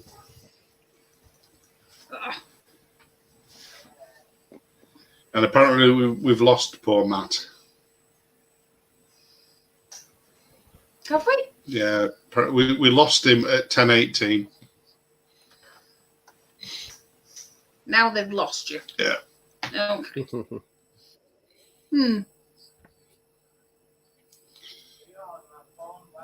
I love the fact that Ed's Forest Shamblers have pushed that winged hero nearly off the tabletop of the top there. Just batting him back further and further. So we've got the one winged hero. Wizard on Peg. Oh, Wizard on Peg. I was just going to say, I thought the winged hero had a wound, but he hasn't. It's that guy there who's flying across. We think he's going for that token there. These are 2 generals on winged beast who were in combat with a horde, but they've backed off, I think, to give them more options as to where they want to go. Yeah, they're probably thinking of where can I fly to actually claim something to get me points. Yeah. Yep. And then we've got the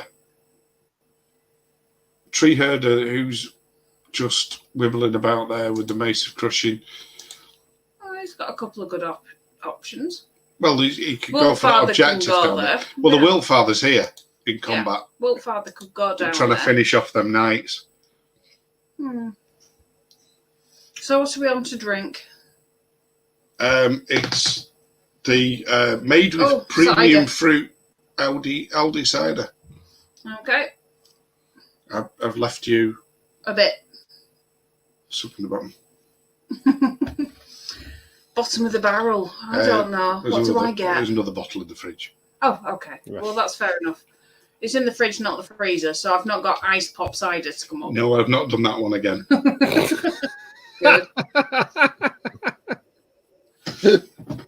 The world's biggest lolly. Would have been okay if you could actually open the bottle and lick cider lolly, but you couldn't. Yeah. I've got 2 university degrees and I'm not the sharpest tool in the box. How long did you leave it in for?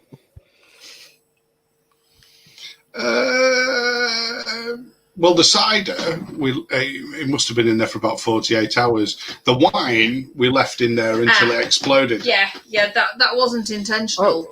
Hold on. Somebody who was really clever. That's pointed out. I forgot that he put you've also got wine in a Top-Tar's glass coffee. bottle in my freezer. That took a bit of cleaning out. Oh, yeah, the Civic Cat's Ass coffee, yeah. See, Matt's getting, because he's ill, is getting a bit delusional. See, he doesn't... Matt, are you seriously saying you've never seen Rocky Horror Picture Show? I mean, this is very serious. This is a relationship ending question here. Go and get a glass of the other stuff that's chilled. No worries. We've got the other. See everybody in a minute. Oh, finally they got through the... This is not easy. Oh, they've killed the pipe block. They have finally killed the pipe, and now he's jumped onto the heavy... I was just going to say, now he's jumping onto the top of the castle. You can't really stick yourself on the pillar. I think it's holding the roof up. No, it's a castle. It's a ruined castle, this, apparently. Oh, right, okay. It's not underground. Oh, okay. That's the regiment against the general. All right, there we go. Thank you, Matt. You have seen it, but you've forgotten one song. It's...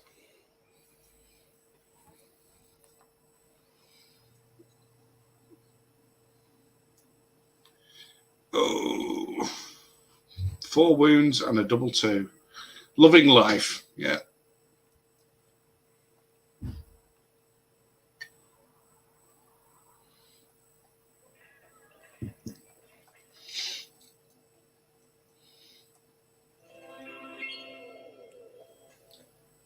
Nice. Weighing 98 pounds will get sand in his face. That's a song, Matt. To the grain. Soon in the gym with a determined chin. Sweat from his pores as he works his core. Listen and clean. He'll be pink and quite clean. Oh dear.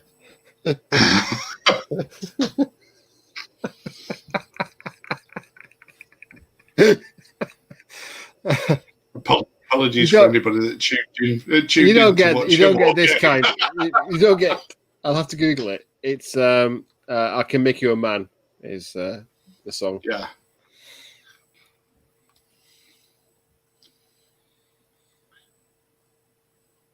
And we've already got Steve Hildrew as Rocky. That's definitely in. Yeah. So Steve Hildrew as Rocky. I'll make a note of that.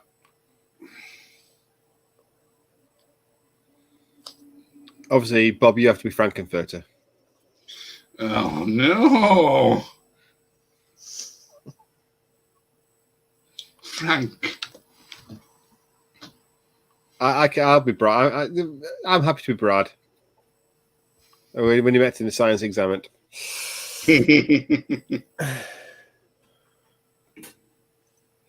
Well, fortunately, I'm I'm making playing a the note next of one of these, so I won't be involved in any of this nonsense. Oh, we're talking about the Clash of Kings, which is like 2021. Oh, right. We've got plenty of time to get ready for that one, Barry. Stacks of clock to get this organised. Oh, whoa. Double 6 there. What's Ed doing now with his rolling? A double 6 followed by a 10. Wow. That's the Knights gone. Yeah. To be fair, they were pretty well knackered anyway. Yeah. I mean, they were coughing up blood and everything. But if you look at the number of units that Ed's got still alive. Scoring units wise, 1, 2, 3, 4, 5, 6. 1, 2, 3. It's more of an 4, issue 5, where he's 6. got them now, isn't it? Yeah. 1, 2, 3, 4, 5, 6. 6 scoring units for Andy as well. There's 7. Sorry, I've seven. forgotten about them Ger Panthers hiding behind a hill miles from anywhere.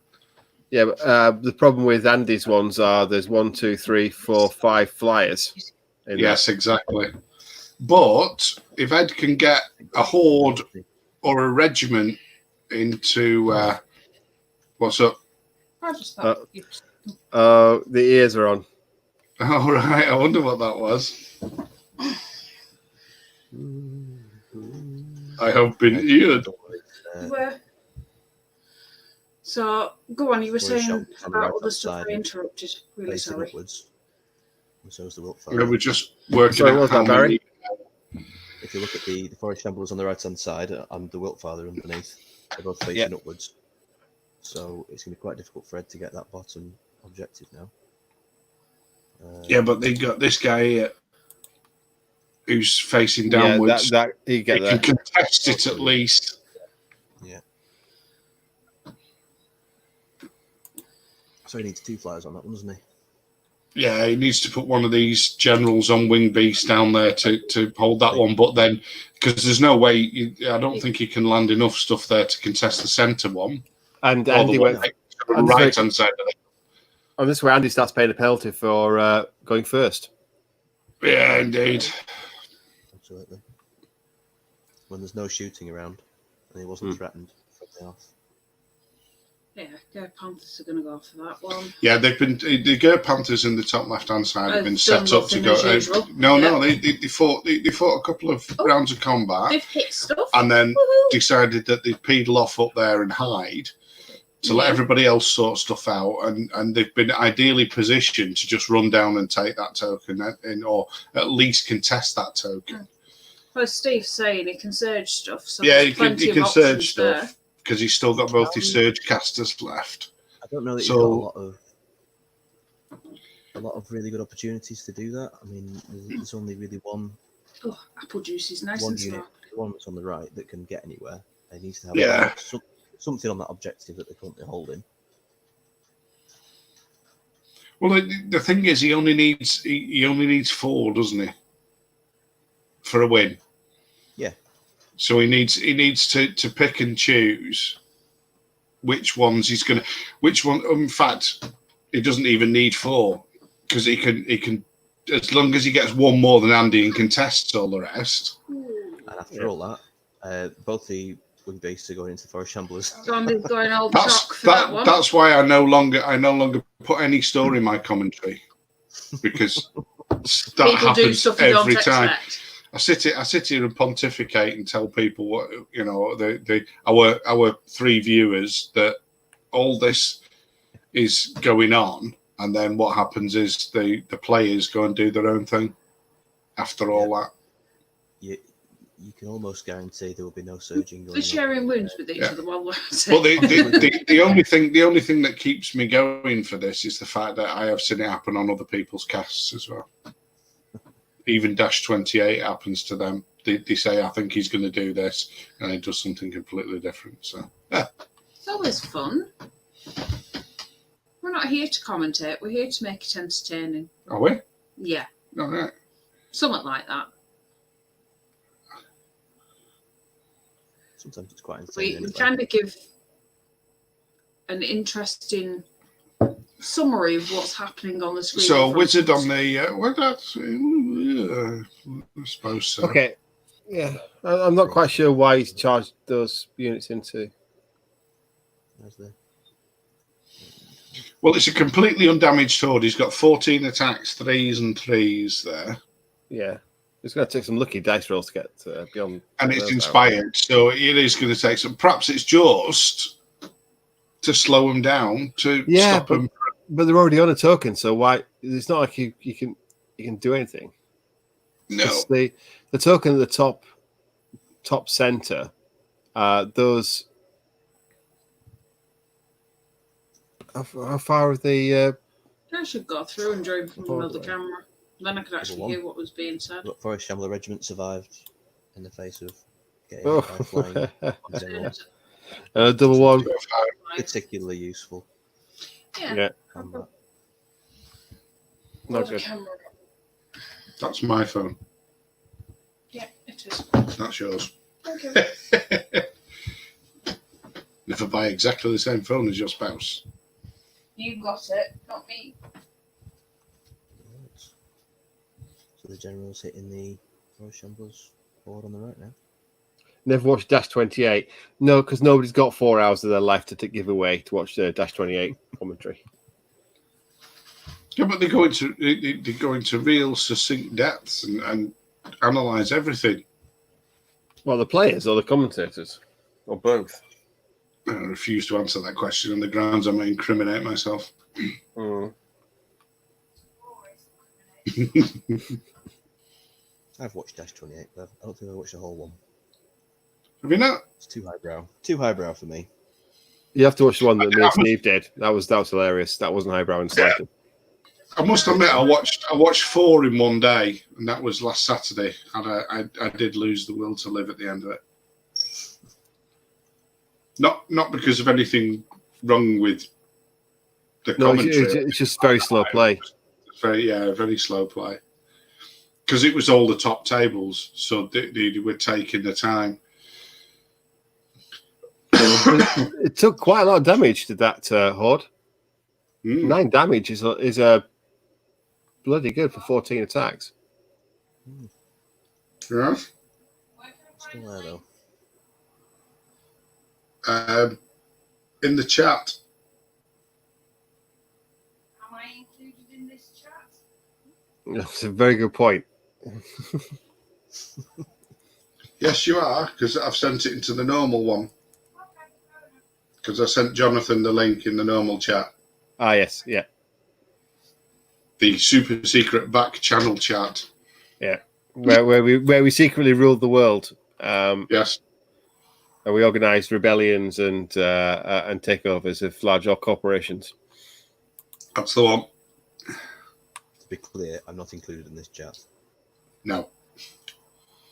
Need to know basis, Barry. I'm sorry, but we're going to have to kill you after this.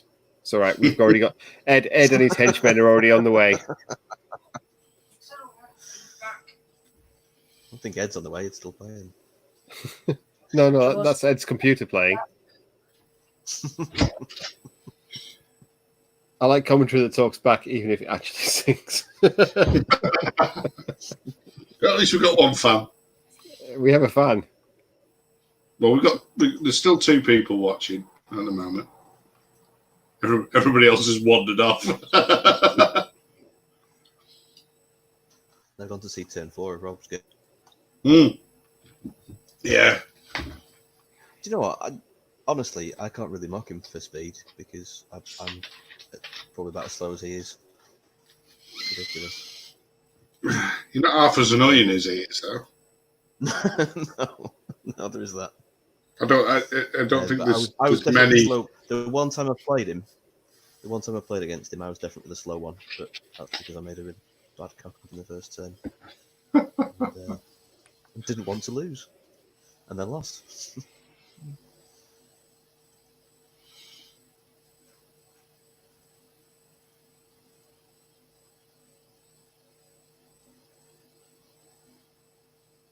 Oh, someone's quiet. Argo Panthers now.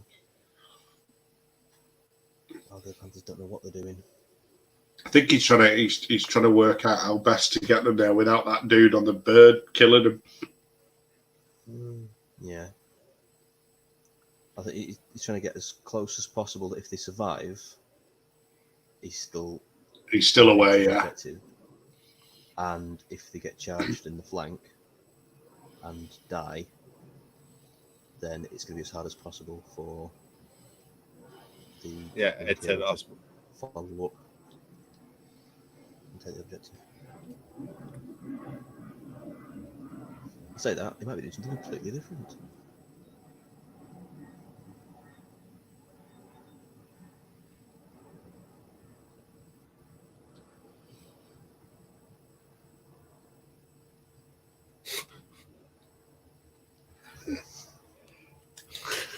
Andy went first.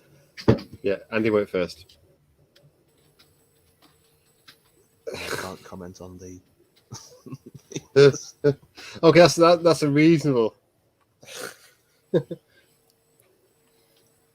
Bob, can you put those 2 comments from Stephen on the screen? Because I just want to see if they fill the entire screen. That's nuts.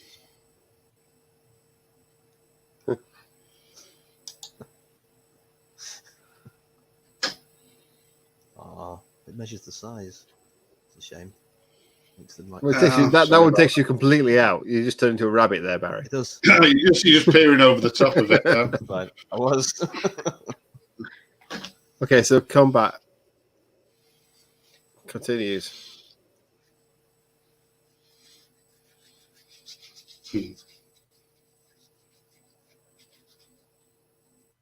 So the two flyers are in. Where's Barry gone? Oh. Not Barry. Not Barry. Where's Barry? He's there. Where's Barry gone? At the bottom. There he is. What happened there? Got booted out for some reason. No, hello. Sorry, I'm causing chaos. I'm I'm good still at watching. it. Jan came in and she shunted everybody down one. Oh, well, you know. Yeah, how does that work? Pulling rank. Barry obviously slid off the bottom. Yeah. I'm just used to squeezing him where off it, so, you know. I'm nearly able anyway, as it is, to be fair. I've drank quite a lot of rum. 18 wounds. Ooh, rum. Nom, nom, nom. See, the problem is now we're all looking to see what died. What died then? Sorry, I turned up at the wrong moment again. It was one of the winged beasts, I think. Unless that had already gone. Yes, it is. Yeah, one of the winged beasts has indeed shuffled off its mortal coil. It's run up the curtain, joined the choir in Visibule. It is an ex-parrot. If it was on 18, It's asleep. it wasn't really It's far just away. asleep. See, it's on the perch perfectly fine. Listen, mate, that parrot wouldn't voom if you put 10 million volts through it. It's not dead, though. It's not It's dead. an ex-parrot. Oh, dear. Well, nice to actually be able to speak to people with actually hearing you. So we've gone from Rocky Horror to Monty Python. What's It's next a thing on like tonight's?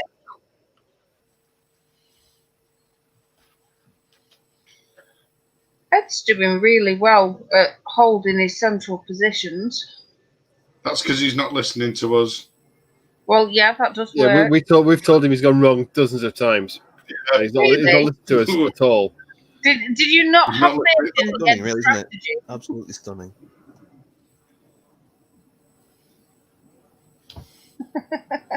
Honestly, it's still It is. It's a masterclass in how to play a slower speed army against a high speed army. Yes. When he took on Sam Snowden and did that, and it's like, yeah, that's. Yeah, but when he played Sam spent ages working out all the various permutations of where he was moving, and then got that night order and went.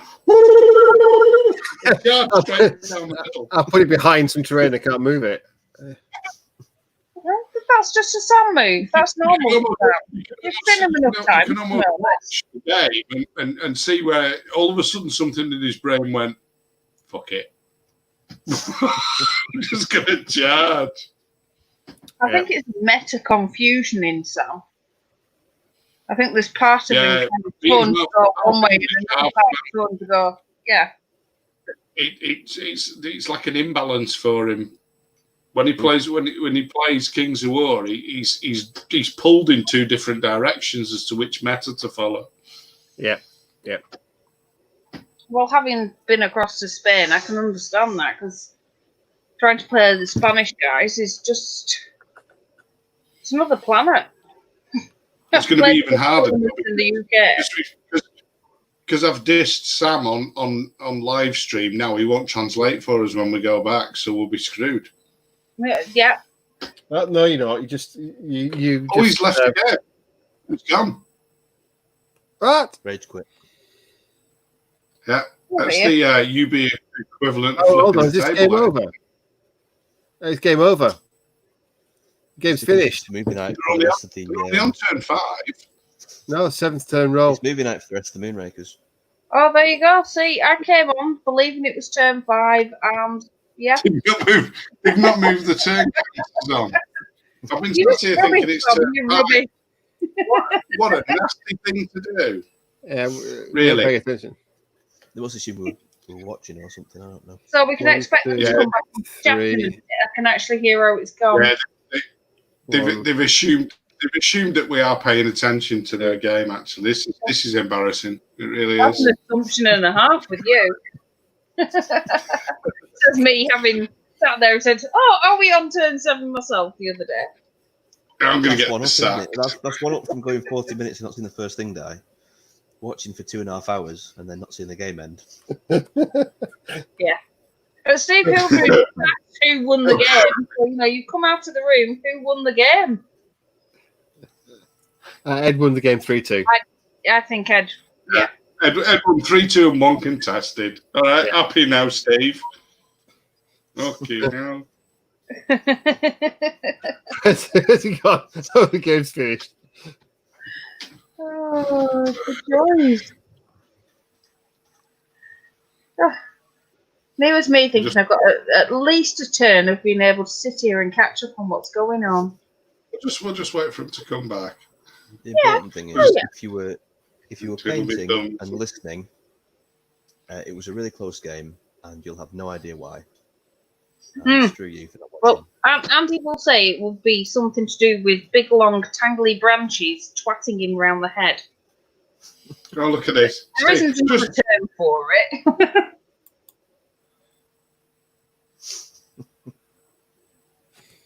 I'm just a middle table player, I am, Mr. Hildrew. Just trying to work out about second or third. Ugh. Bless him. He's a lot higher than I am. I don't know if I'll get my wooden spoon on Sunday or not. We'll see. I'm playing for it, though, now. It's mine.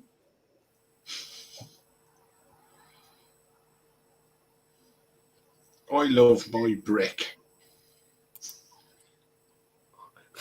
I love it when you don't throw your brick at the telly. Oh, Rafiki reckons he's second.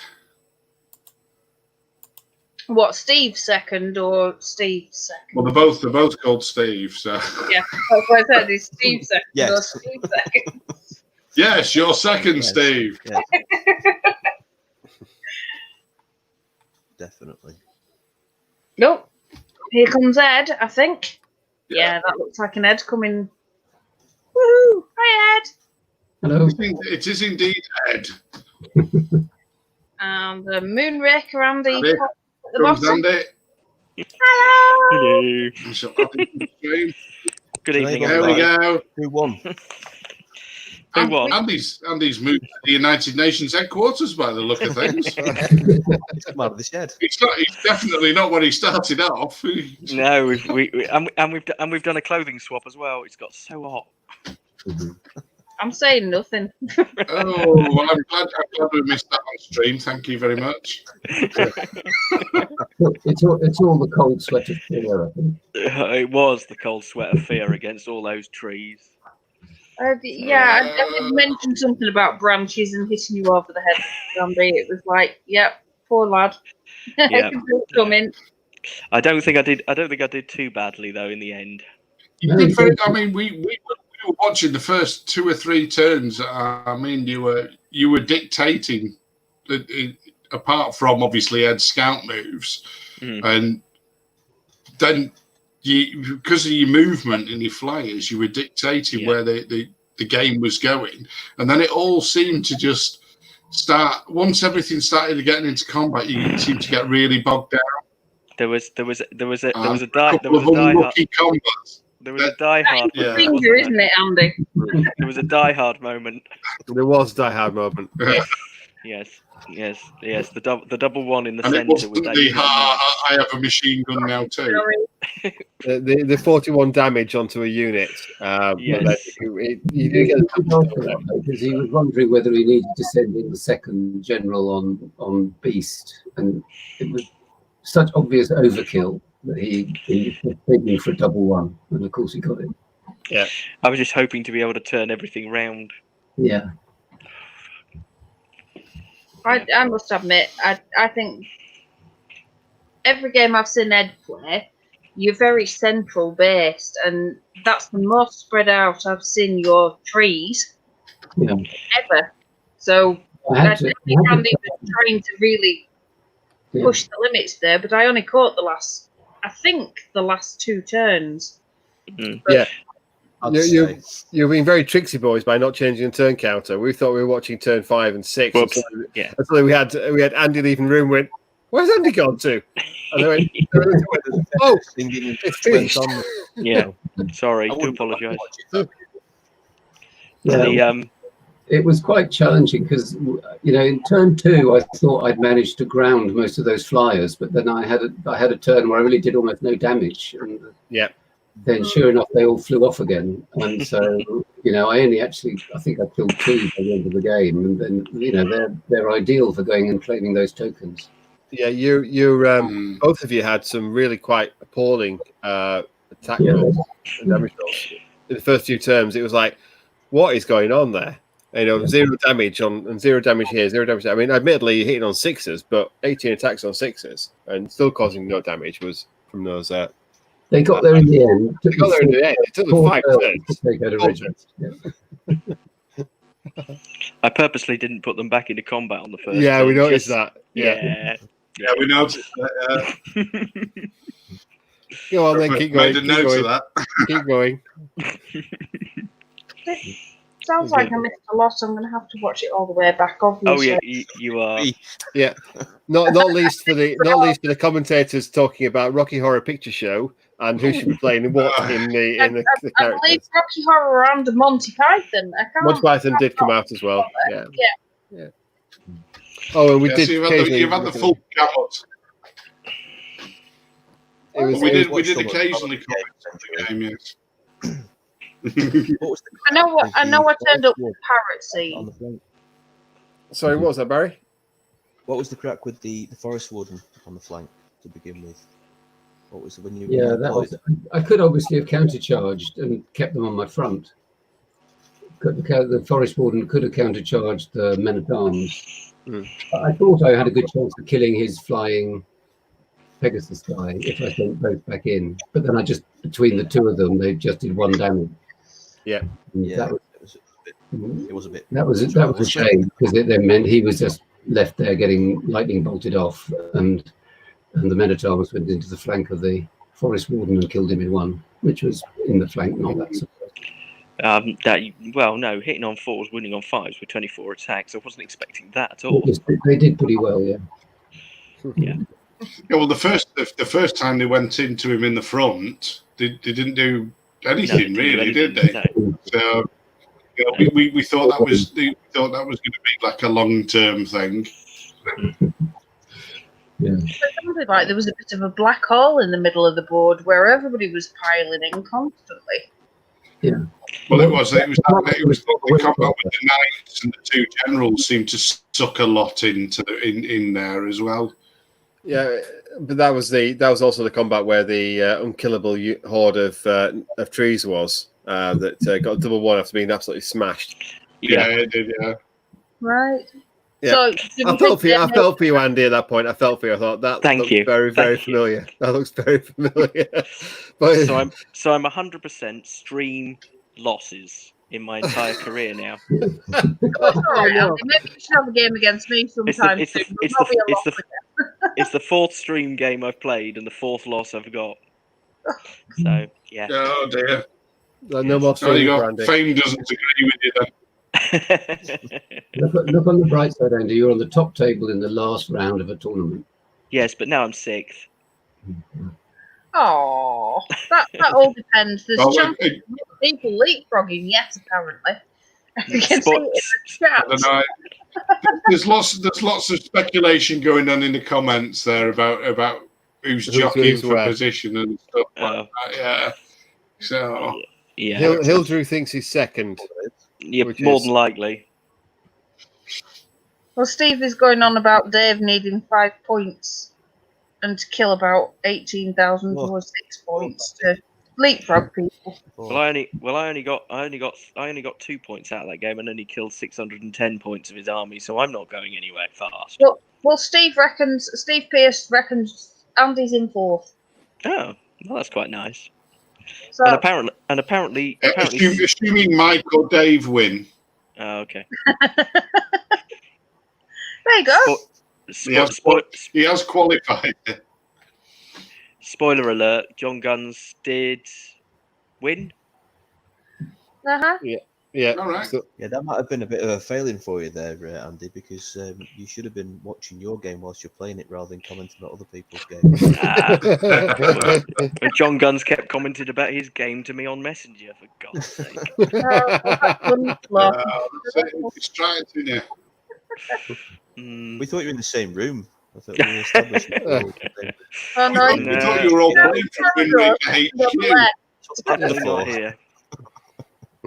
Not down the corridor, second on the left then. No, he's at least 20 miles away. Oh, Moonraker headquarters has got big. yeah, that's down the far end of the West Wing. They can easily get to you with all those gargoyles anyway. Yeah, yeah.